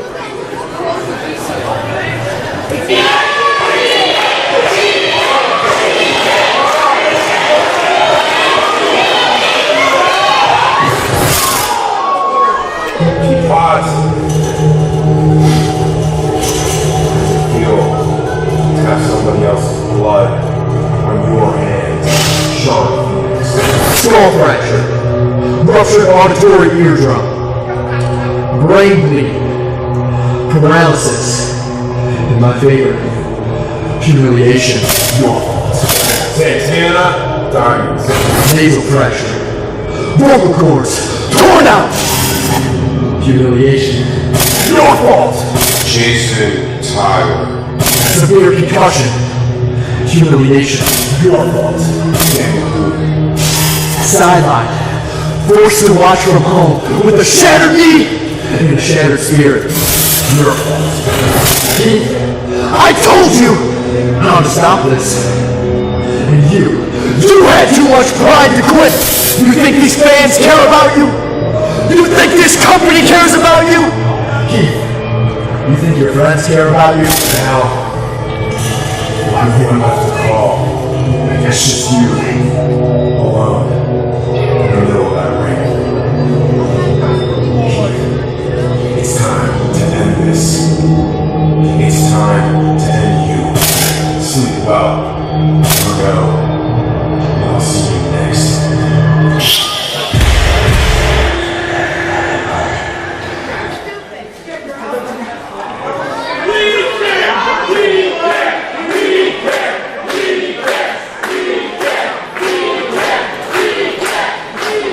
My fault.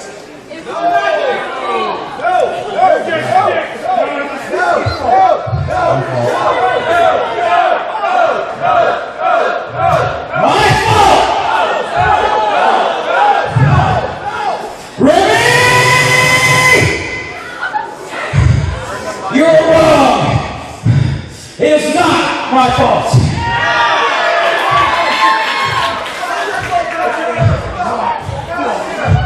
What you did, you stabbed me in the back. You turned your back on me. You turned your back on me. You turned your back on every one of these fans. You're not even see. I'll never forgive you. What you did to Tyler. What you did to Santana Diamonds. What you did to Hooven. What you did to Sean freaking Phoenix right here. They will get better. I saw Sean laying there. I never felt so helpless. What are you doing?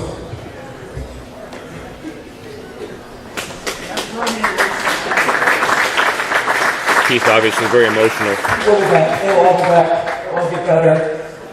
I tell you what, it has lit a fire under me. It will not stop burning. You have heard me. You're so wrong. You're so wrong. I'm not alone. I've had them. I've had all the support. They've been here all my side this whole entire time. All of you too have been there for me.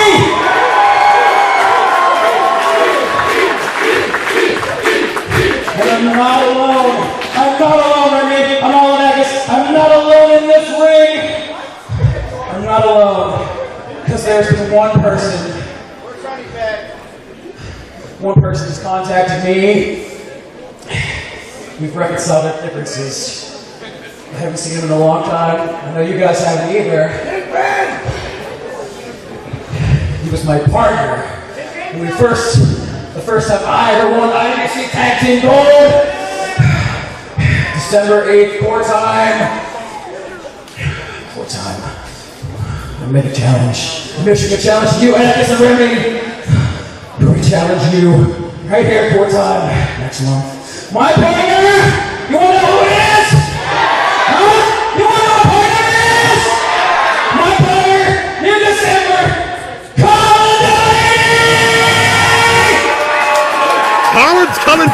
IWC? Apparently those bridges have been mended.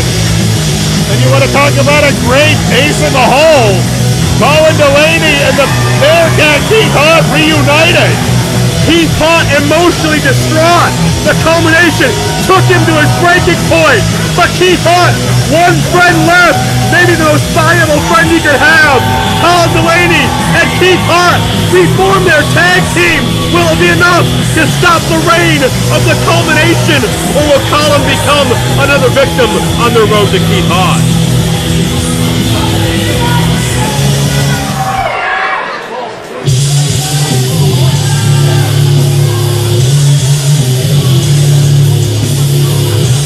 Well, Jay Worth, the ring is filling up with IWC event staff because we have a tumultuous altercation moments away.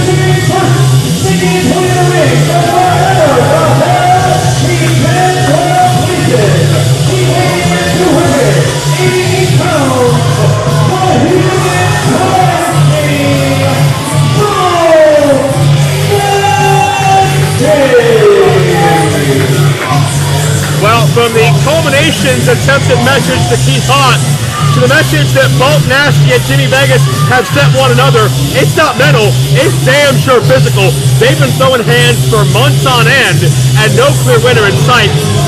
Two of the most intimidating forces in IWC history. You know, when Bolt faced Wardlow,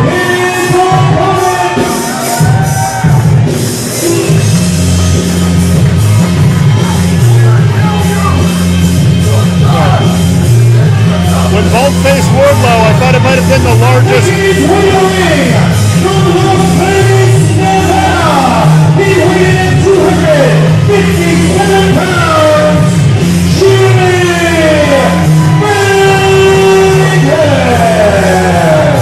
When Bolt faced Wardlow, I thought it might have been the largest match per pound that we had ever seen.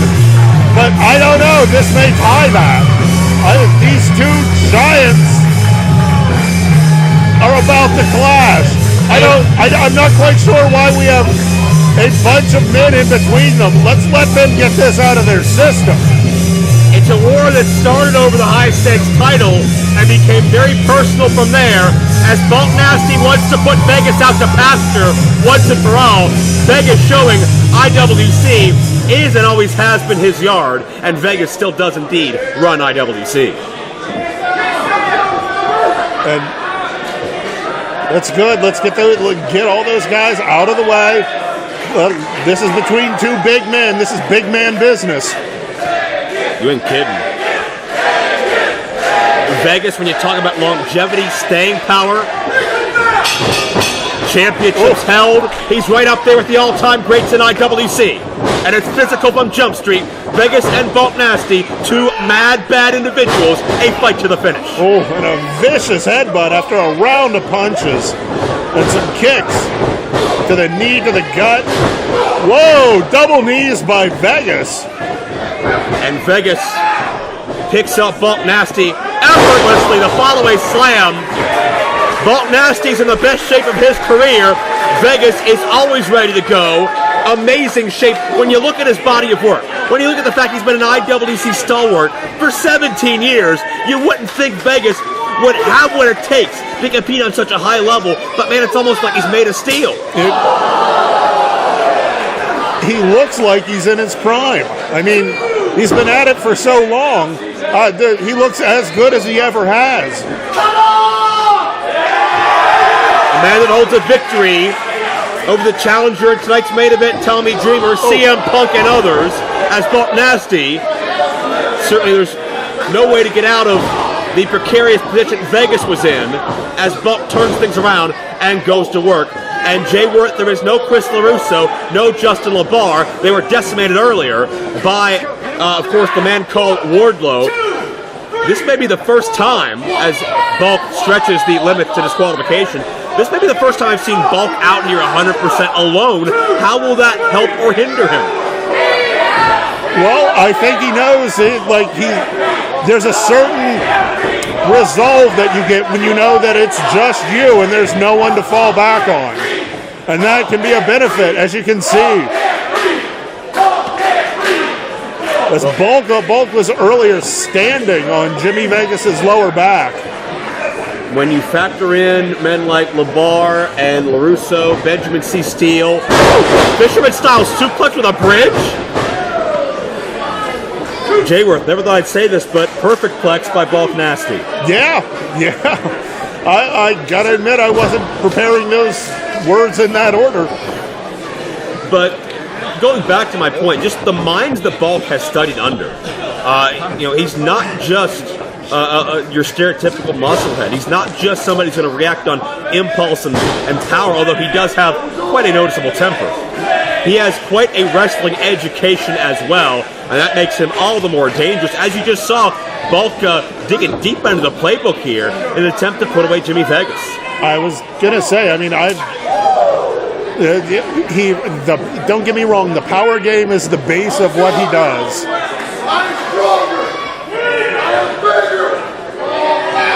And everything he does is based off of that. But he has learned how to branch it out and use that power in varying ways. He has sat under some of the best trees you can sit under.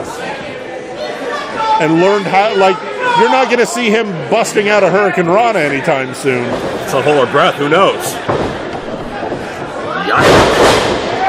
As Bulk now into the cover, 2 count only. But I guarantee you, if a luchador steps into the ring, he's going to know how to adapt to that style.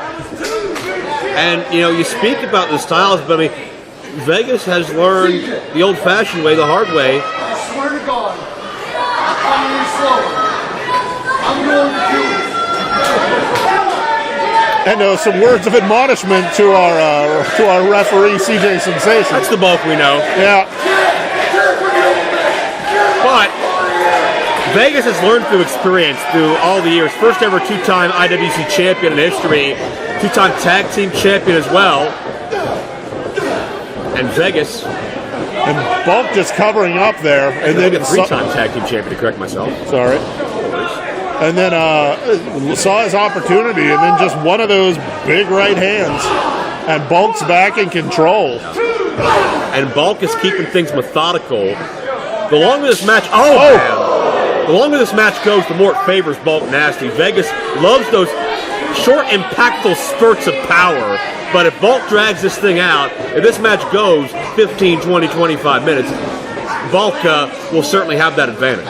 Yeah, it's not that Vegas doesn't have the cardiovascular ability. It's that Bulk is just has an ungodly amount of go for a man his size.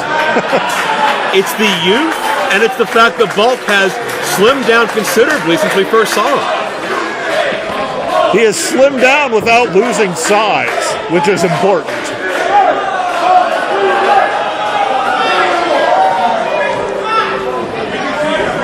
The human crime scene has Vegas again. I don't know if anybody's ever picked up Vegas so effortlessly. In all the years I've been a part of this organization, then Bulk Nasty, Bulk went to get cute there, and Vegas used the wherewithal of his ring positioning to get the foot on the rope. And I think that just angered Bulk more. It's hard not to, but you can tell that power slam took a lot out of Jimmy Vegas. He's not used to being thrown around like that. Well, to be fair, Jimmy Vegas is normally the one throwing people around. Without a doubt.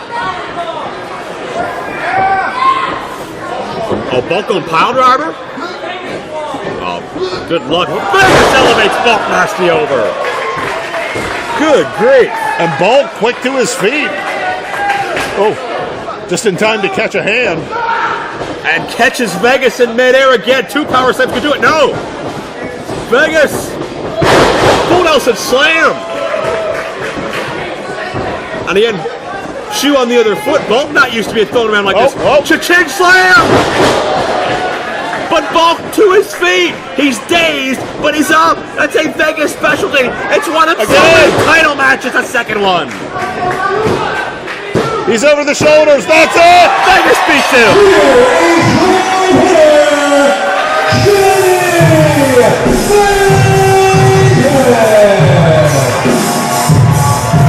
Bulk came into this matchup with dreams of ending a career. but it's Vegas with the metaphorical shovel.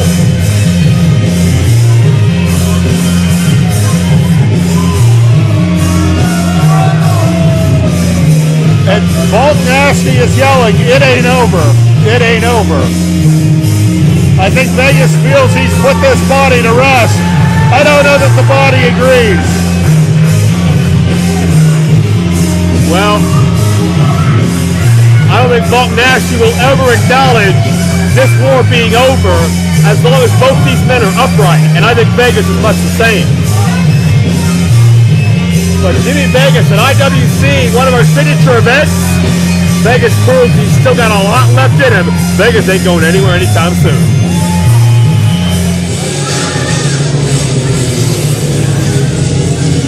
It is a match 8 months in the making.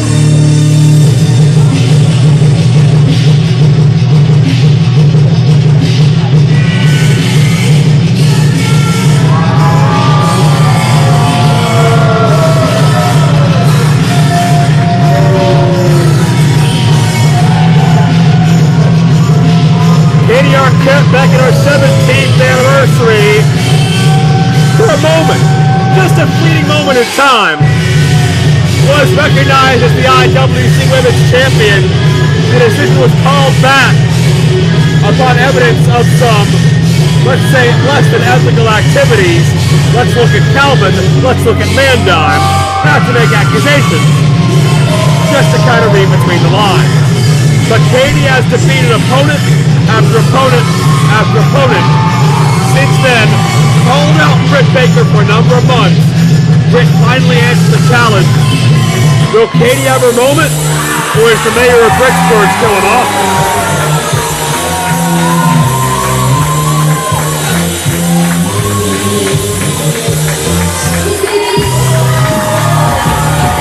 Dr. Britt Baker, DMD, has been all over the world, from Ring of Honor's Women of Honor to NXT to the All In event in Chicago, the largest independent wrestling event in history.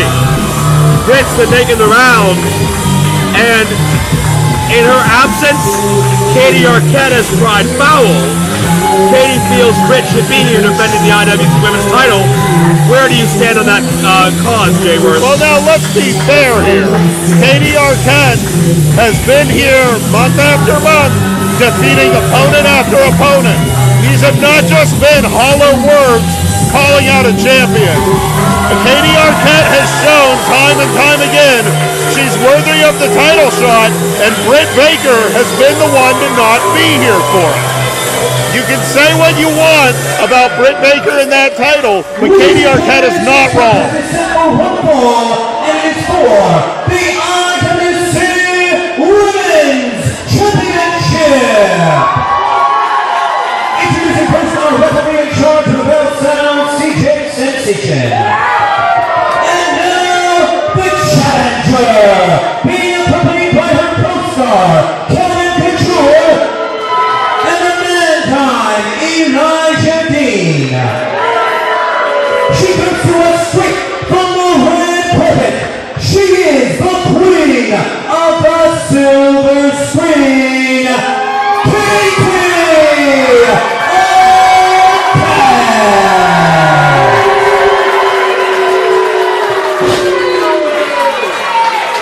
And her opponent across the ring from Pennsylvania, Pennsylvania.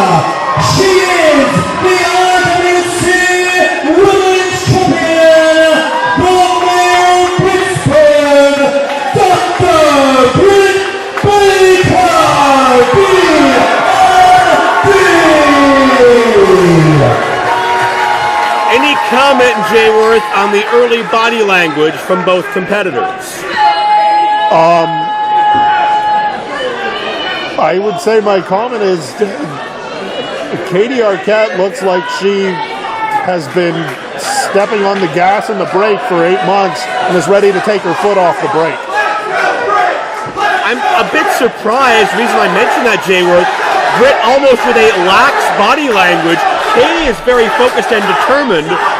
To Britt, this may be just another day at the office, but Britt may not realize how much Katie has grown as a competitor since she was last in this building. Which, again, she should be paying attention.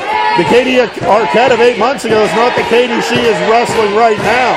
And she would know that had she been here for any of the times that Katie Arquette was wrestling someone other than her. There you see a pie face from Katie. Not much respect from the queen of the silver screen towards Britt Baker. Arquette feels that Baker has been an embarrassment to the IWC Women's Championship. I wouldn't go that far in the least, but we'll see if Katie can etch her name into history books officially. That title reign earlier this year was never officially recognized. The decision was called back. But you got to believe if she can find her way past Britt today, that it could usher in a new era for IWC Women's Wrestling. Oh! And Katie has been quicker to the draw. And Katie mocking Britt Baker there. Yeah. If Britt wasn't taking this seriously, I think Katie's going to make Britt take this seriously. She'll beat her till she does.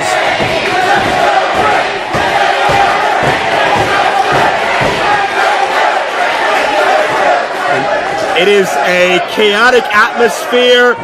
The entourage is cheering very vociferously for Katie. I hear some from the fans as well. Britt has always been beloved here in IWC. A very polarizing atmosphere. I mean, we are in Brittsburg. Her fan base is, this might be the strongest fan base she has at this moment. I would agree with that. Baker with the chancery. And forcing Katie back to the, back into the corner. You know, you look at the two, I don't know that you would give, oh, there we go. And Baker with a bit of an offensive flurry, and is that Katie getting under Baker's skin? Is she manipulating Baker's temper? Backslide here. 2 count only. I would say so. That's not, we haven't seen Britt act like that before. Could Katie push Britt over her edge? We'll see. Baker back to the neck breaker. Fluidly done. Baker on top for 2. And I feel it's also worth noting, on almost the contrapositive to my point, that while Britt hasn't been here facing Katie Arquette and seeing what's been going on, she has been out in the world sharpening her game, as you've mentioned. Britt changes directions and caught Katie right in the sternum. Baker now into the cover. No, going to roll her away from the ropes, get 2. And you saw Arquette clutching her chest like she was trying to, having some trouble breathing after that kick. That was just a hard flush shot right to the sternum. And you crack a sternum, you got breathing problems. You don't even need to crack it. You bruise it. You just, you irritate it, and you have breathing problems. What is going through the mind of Calvin and Mand? Oh, God. If it wasn't personal before, it is now. Now, we got receipts aplenty in this match. An elbow, and now more elbows. And Katie just sends Britt to the outside.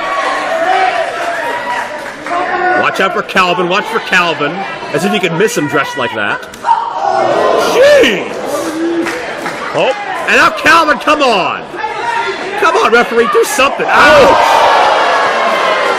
There went Calvin. And Calvin slumped into the corner on our security staff. Oh! I think Britt may have created a new dental client for herself. Katie drops down with a modified stunner.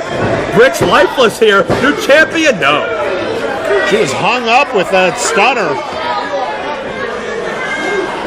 All the impact going to the jaw on that one.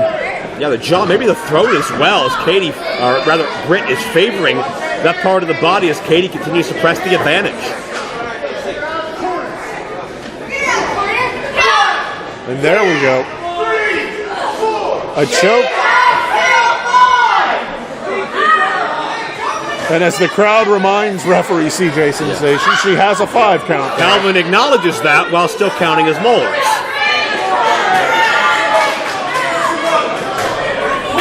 And it's Katie, the aggressor, stunting any momentum that Dr. Baker was looking to build.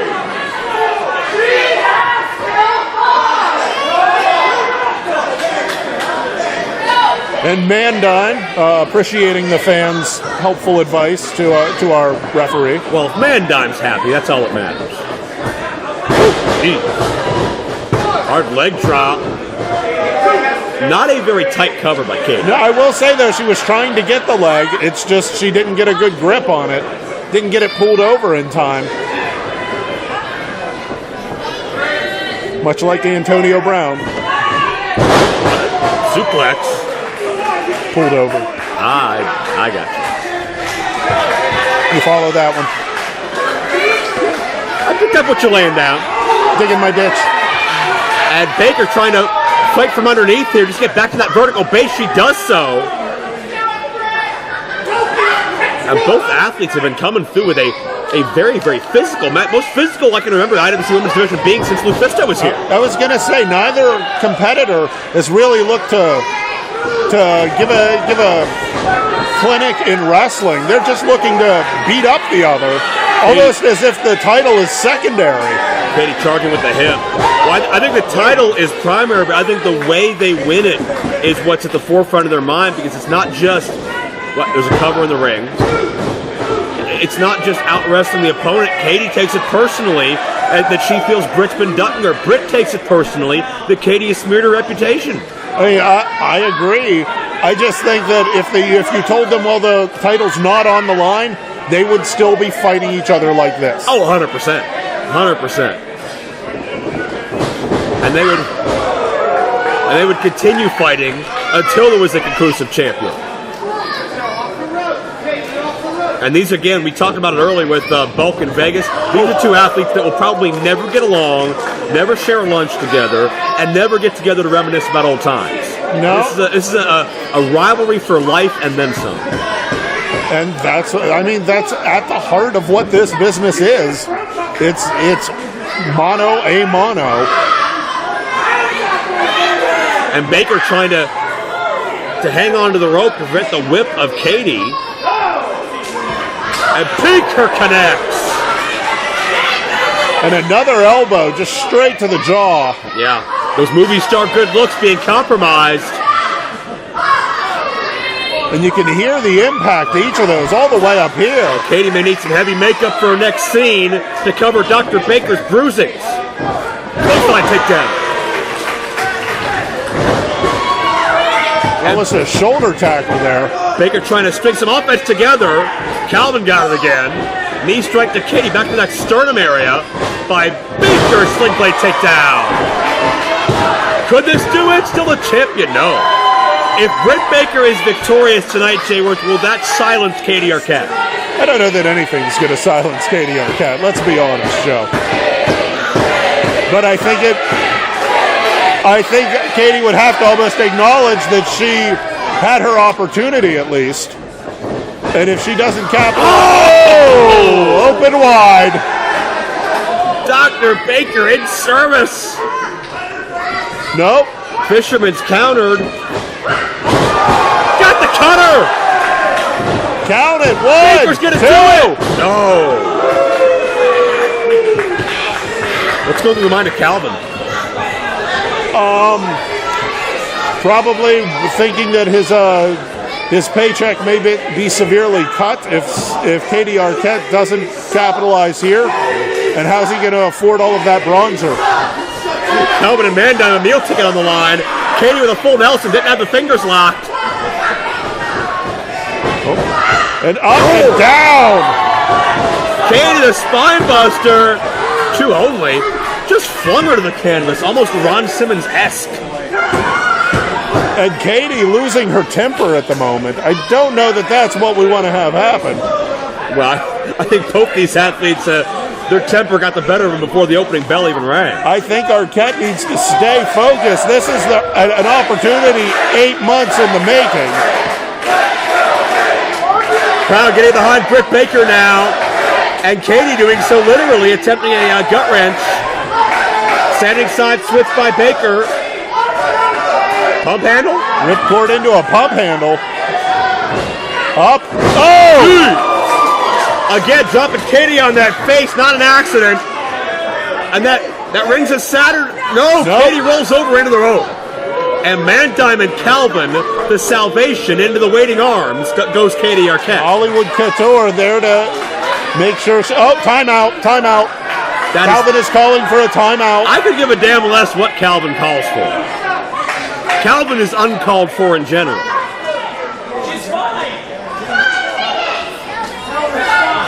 Katie wants 5 minutes? Are you kidding me? Oh, Britt from behind. Katie.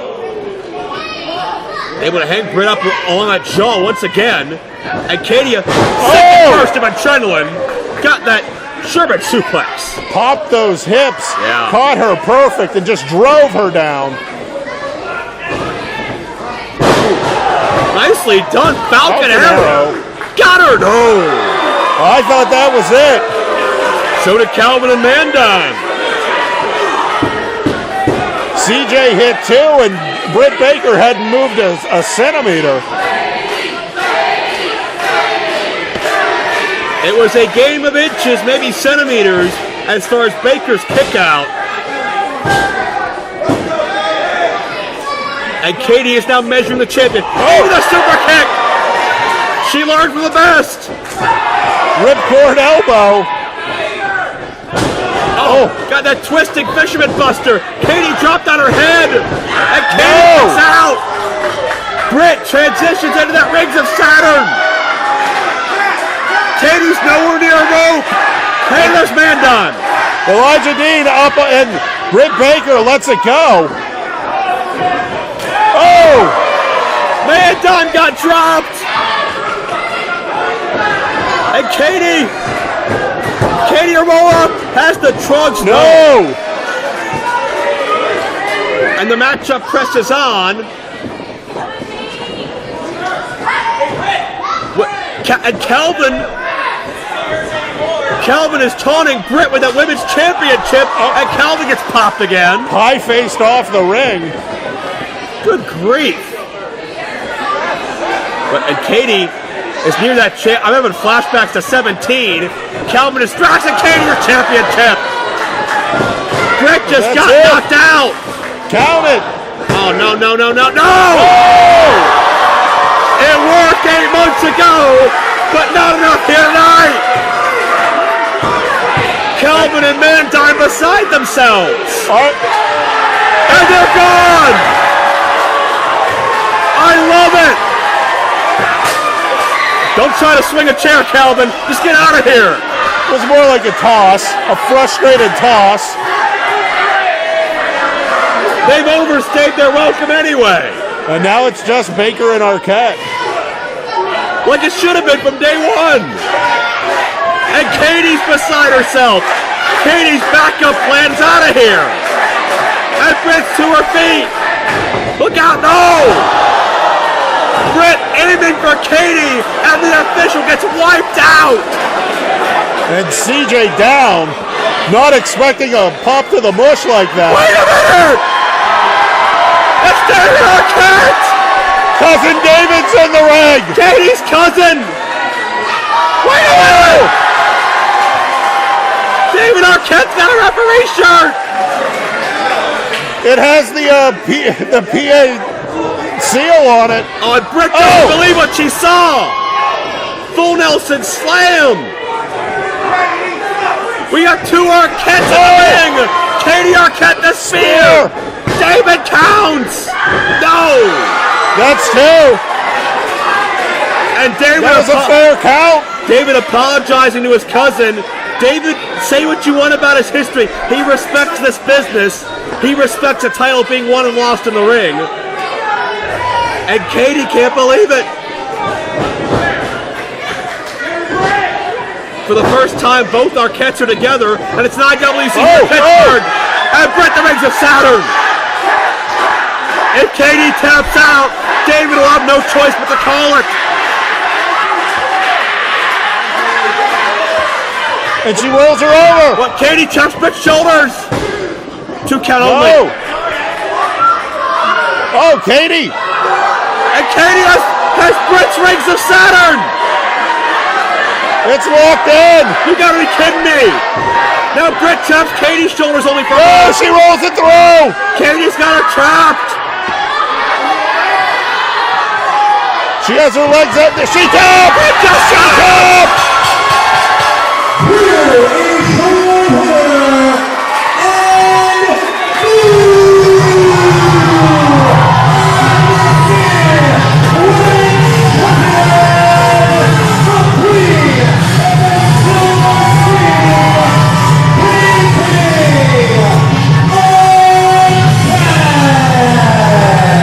History's been made in IWC Wrestling in suburban Pittsburgh, Pennsylvania. David Arquette, the referee, as he calls his cousin Katie the new IWC Women's Champion. 8 months of frustration, 8 months of trying to convince everyone she was worthy of this. Katie Arquette deserves that title. The era of Britt Baker has come to an end. The office is closed. Katie Arquette nearing tears. Calvin and Mandime, the entourage, cheering on. Britt Baker walks away defeated. Katie Arquette finally takes center stage and has the pageantry and celebration of the leading lady she wanted to be. And Cousin David is letting her borrow the fur, and look at the smile on her face. It's a new era for IWC Women's Wrestling.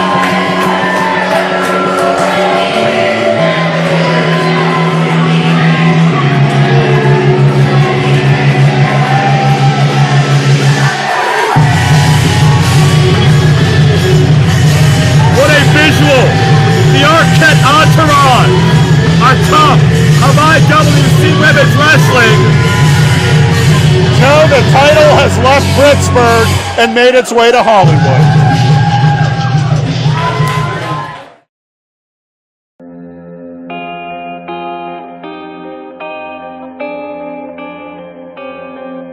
So Jack, congratulations. As a group, you won again. It's going to be you defending that title. It's going to be Extreme Rules. Whoa. It's going to be Jack Pollock versus former IWC Heavyweight Champion, The innovator of violence, former IWC champion, is back, and Plumber's hired guns keep getting bigger. Every time I look in the mirror, all these lines on my face are getting clearer. The past is gone. Need to win by like dusk to dawn. Isn't that the way? Everybody's got their dues in life to pay.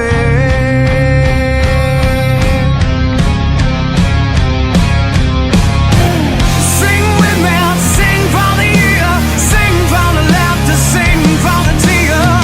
Sing with me, just for the day, maybe tomorrow the good Lord take it away.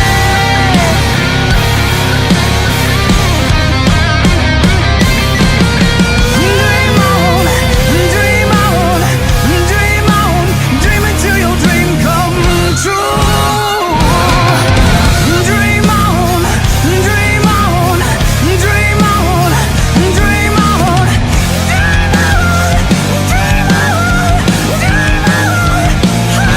It's Extreme Rules. It's winner take all. Pollock and Jamer.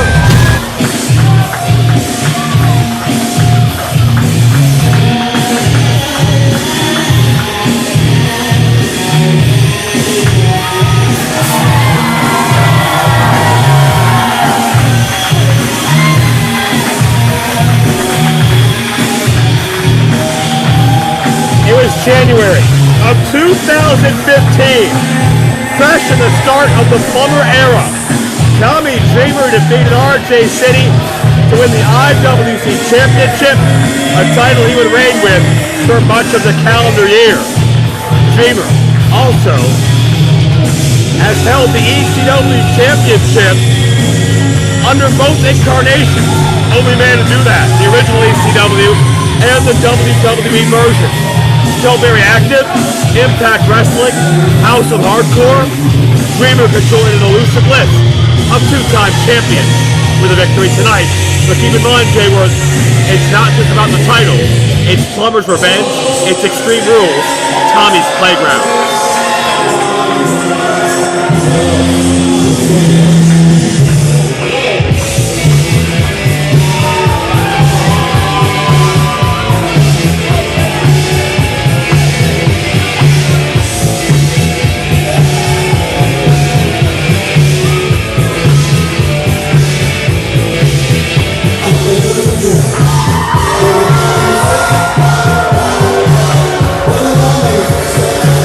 Jack Pollock not dressed to wrestle, dressed to fight.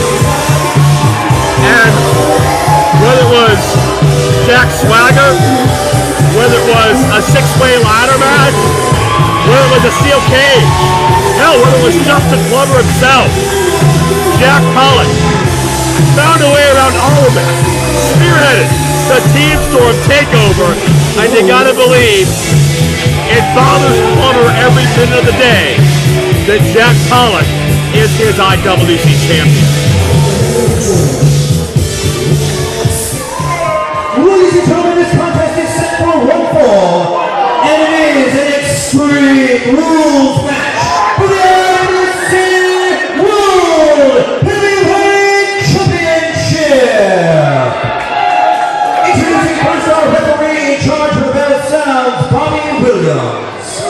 And now, the challenger from Yonkers, New York. He weighed in at 270 pounds. The innovator of violence, Tommy Dreamer.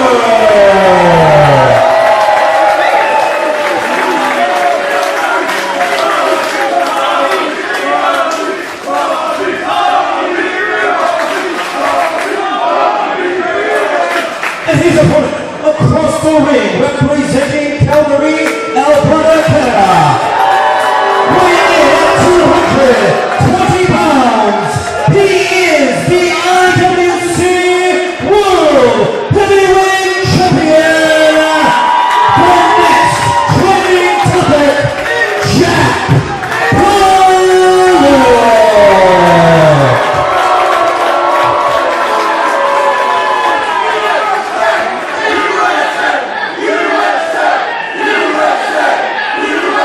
Tommy Dreamer looks at the prize he's held proudly before. It belongs to Jack Pollock. And Pollock starting quickly. Dreamer has a size advantage, but Pollock is very, very resourceful. And we've seen him in these uncontrollable matches. Justin Plummer, Shane Taylor, to name a few. Recent Pollock conquests under, let's say, less than stringent rules. And you know, they say that at its heart, a superhero's ability is not it's his power or his mutant ability. It's his ability to win, and that's what Jack Pollock, essentially his superpower is. Jack Pollock understands how to win. Dreamer connects with the elbow a moment ago. Pollock thought he was a step ahead of Dreamer, but nothing doing. Dreamer a beverage, but not for himself. He was more than willing to share with Jack Pollock. And the more out of control this gets, the more violent this match develops. Pollock survived in this environment, but they call Dreamer the innovator of violence for a reason. He spent 25 years in this world. And, geez, I thought for a sec someone was going to let him hit Jack Pollock off his kid. Oh! Dreamer a hard shot. Oh! And that kid went right to the face. He's hardcore. He's hardcore. Oh, and now he has someone's cane. Oh, no. And that's a metal cane as well. Oh, and he's got him fish hooked by the mommy-daddy button. Yeah, nothing makes it different where he's going with it. Good Lord. Well, it's innovation of a different sort. Innovation of probing. And as he let his fan know, you may want to wash that. Well, Jack Pollock may wish he's on the next thing moving back to Calgary, but he is trapped in the realm that has made Tommy Dreamer a household name. Oh, and that woman got a shot in. At least she didn't go to the face. And again, Extreme Rules, anything goes. Oh no! Dreamer went to chop Pollock. Pollock out of the way. Dreamer connects with a post. And Pollock has found an opening. And now Pollock pulling that hand through. And now good hard right hands to the face. Dreamer may have broken that hand.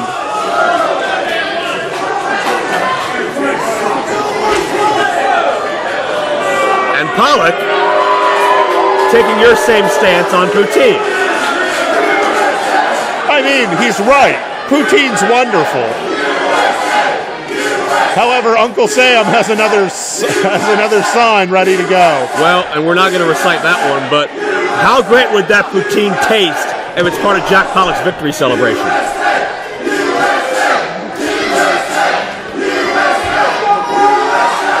But we are a long way to go before we get that far. Tommy having just been choked by that ring rope. Dreamer in a bad way, but more so than that, I'm worried that Dreamer may have a broken hand, and that's going to render so much of Dreamer's offense just impossible. Yeah. I mean, it looks like it's moving, so I don't think it's broken, but I don't know. It could just be adrenaline. I mean, either way, it's going to compromise Dreamer, who's a striker through and through. Tommy set for the ride. Elbow nicely done. Pollock only won that time. That's barely a one count. Mark of a veteran to get off his back as quickly as possible in a title match for Tommy Dreamer. And now he just has those fingers and he's just wrenching them. Dreamer has had his fingers broken in battle before, most famously by Raven.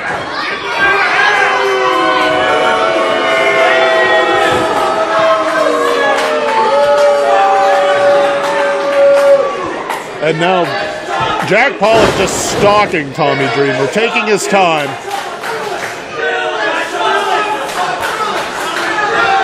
And the crowd is chanting for Phyllis, who chopped him. Yes. In case you tuned in late, I didn't catch Pollock's retort, but it obviously got a rise out of these people. Perhaps it was in French Canadian. Perhaps Pollock v. Phyllis is in the future, but right now, Pollock neutralizing Dreamer in the reverse chin lock. Is Phyllis included in the all in the winner takes all? I'm not sure Phyllis is at stake. Dreamer battles to his feet.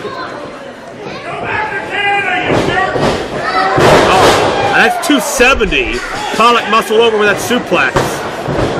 And again, only a count of one. And these fans quick to rub it in Pollock's face that he is still a far cry away from pinning Tommy Dreamer. And you can see, I want to say there was a level of frustration on Pollock's face there for a moment. There it is again. Yeah. He cannot let this get to him. It's building. And now just choking Tommy Dreamer. No count because it's Extreme Rules. Are Dreamer's kickouts an intentional means of psychological warfare, or is he just wrestling a smart championship match? It could be a little of column A, a little of column B there, Joe. And Pollock has never been most popular of the year, but I can't remember this much passionate vitriol disposed upon him as we're getting here tonight. And nobody on the elbow. No water in the pool. That's where Pollock's, let's say, unfavored waters that he's in came back to haunt him. Dreamer had a chance to shake the cobwebs and move out of the way. And now Tommy getting to his feet. Dreamer the first to his feet. Pollock follows suit. Foot up. And Tommy Dreamer mounts the momentum. Big clothesline and then a good hard closed fist.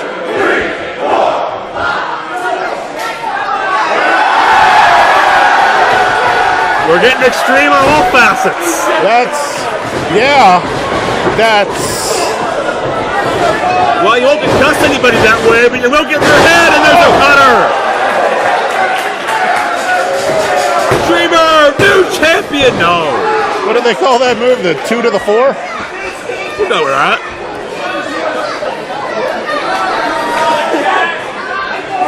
And now Tommy taking a walk. Well, there's no count out. If I know Dreamer well, I know he's not headed for the showers. Maybe he needs a refreshing beverage. Jack Pollock's championship days may be numbered. Can you imagine IWC with Tommy Dreamer as champion again, and Jack Pollock, oh no.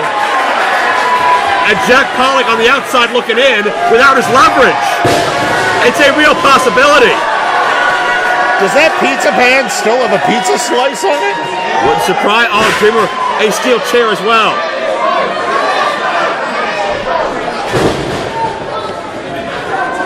And this is Dreamer's playground. 2 pans. Oh. 2 pans, 1 skull.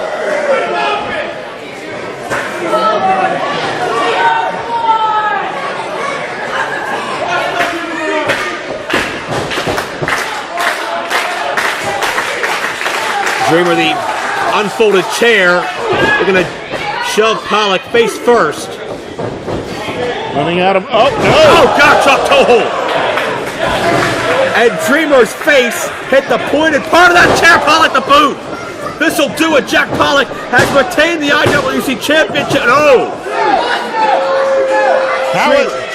Wait, I thought I didn't think the ropes counted in an Extreme Rules. I believe the rope breaks count, but there's just no disqualification. Anything goes. But it's referee's discretion to not count the fall if we're not within the plane of the ring. Oh no! That's not a disqualification. But it's not a smart move either. No, I didn't. But you know, sometimes frustration gets to you. Pollock's not going to get out of this thing without an official calling something.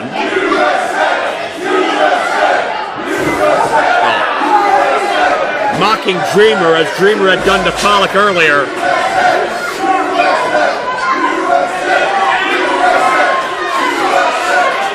And now Pollock up to the top rope. Oh, and Dreamer crotches Pollock. Oh, and he has him hung up by the leg. By what I would guess would be the good leg, being that it doesn't have a brace on it. Yeah, good for now. Oh, wait a minute! That's Dupree and Argos! Dreamer was getting ready for that baseball slide drop kick, and the rest of Team Storm around. And again, no disqualification. Oh, it's the main event! It's Cannon and Duke! They've been pursuing Team Storm for months! There is no lack of issues between those teams.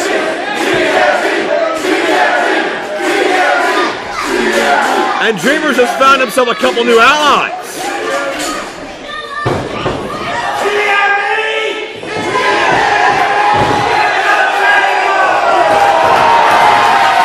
And TME more than happy to oblige.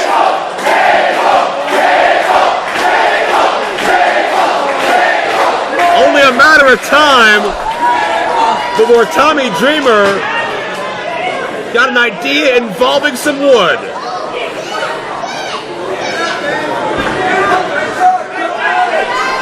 And as you said, Gannon and Duke more than happy to oblige if it leads to the pain and decimation of anybody in Team Storm. You know, a table, and there's a trash can wedged in. Dreamer instructing the main event to take care of Argos and Dupree. And they're more than happy to oblige. Oh! And Pollock found a kendo stick. And put it right into the back of Dreamer's knee. And the other one. Pollock taking out Dreamer's vertical base. Main event and Team Storm brawling to the back. Swing and a miss. White Russian leg sweep. Shades of another former IWC champion, the Sandman. And I was going to say, Tommy Dreamer, no stranger to strikes from a kendo stick. DDT! Although we did not hear him crying out, "Thank you, sir, may I have another?" Dreamer's got it. One, no! Only two. And you got to believe that the cadence of the officials' count may have saved Pollock, which went back to Pollock striking the official.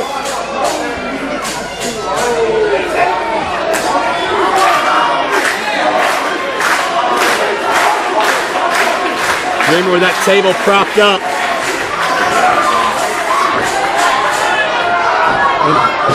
Pollock to the eyes, and then Pollock below the eyes. Yeah. Oh. Dreamer's skull bounces off the trash can. Pollock the boot again. Second time. Three. Beat him. Here is your winner, IWC World Heavyweight Champion, Pollock. And my God, the Team Storm takeover extends another month. Like I said, Jack Pollock knows how to win. He just defeated the innovator of violence at his own match. And Pollock may not be done. Wait a minute!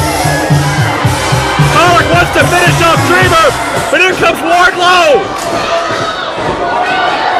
Pollock tries to fight away, but Wardlow scoops him up. Oh, no. Pollock to the table.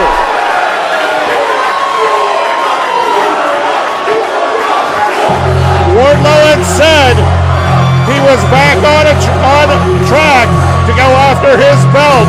I think he just made his intentions pretty clear to Jack Pollock.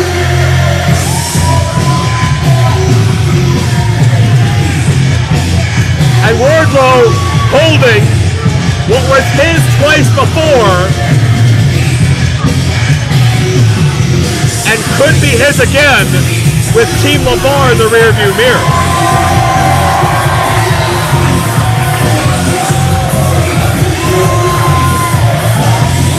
And Wardlow happy to return the belt for now to the champ. Pollock wears that title now, but is Tommy Dreamer giving his endorsement to the next IWC champion?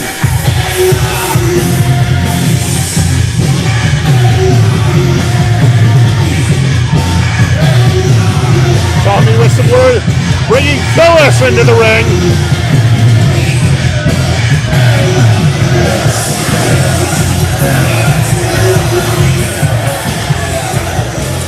And now offering to bring the young lad into the ring too. Phyllis, young lad, meet Tommy Dreamer.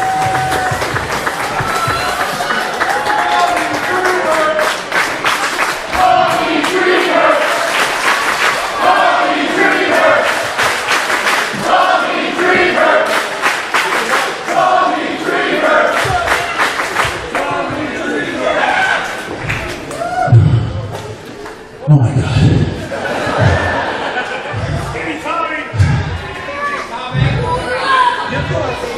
Last time I was here, you weren't the best guy in the world. But I'm glad you finally realized without people like these two and the hundreds in the audience and the thousands on television, we wouldn't be anything without the fans.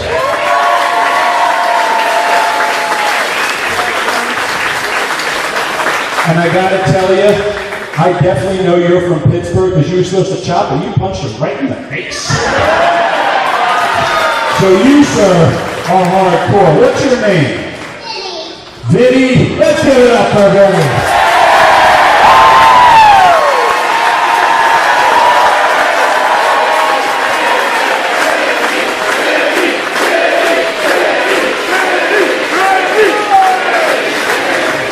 All right, Dad, take him back because this one any longer. If this is DCW, I put it through the table.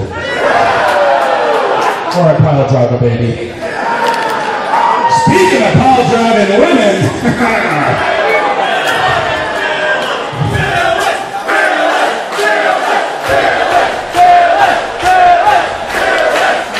Phyllis, you got one hell of a right. Guys, it's a Saturday night.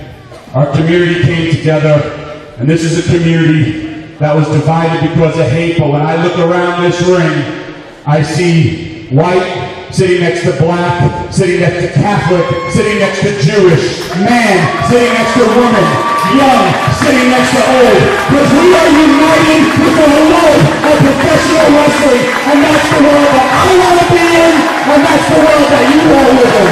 Thank you, God bless. God bless Canada too. I love you guys. We'll see you next time. Give me a kiss. I heard your little slight. Tommy, I couldn't have said any better myself. For Joe Dombrowski, I'm Jay Worthington Farnsworth. Thank you for joining us at Winner Takes All.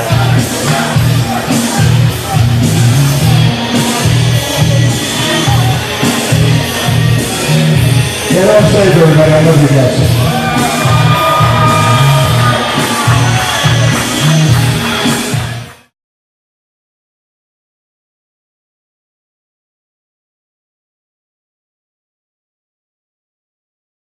Sidekick Media Services. We are your sidekick in business for social media, video production, and more. Find out more at sidekickmediaservices.com.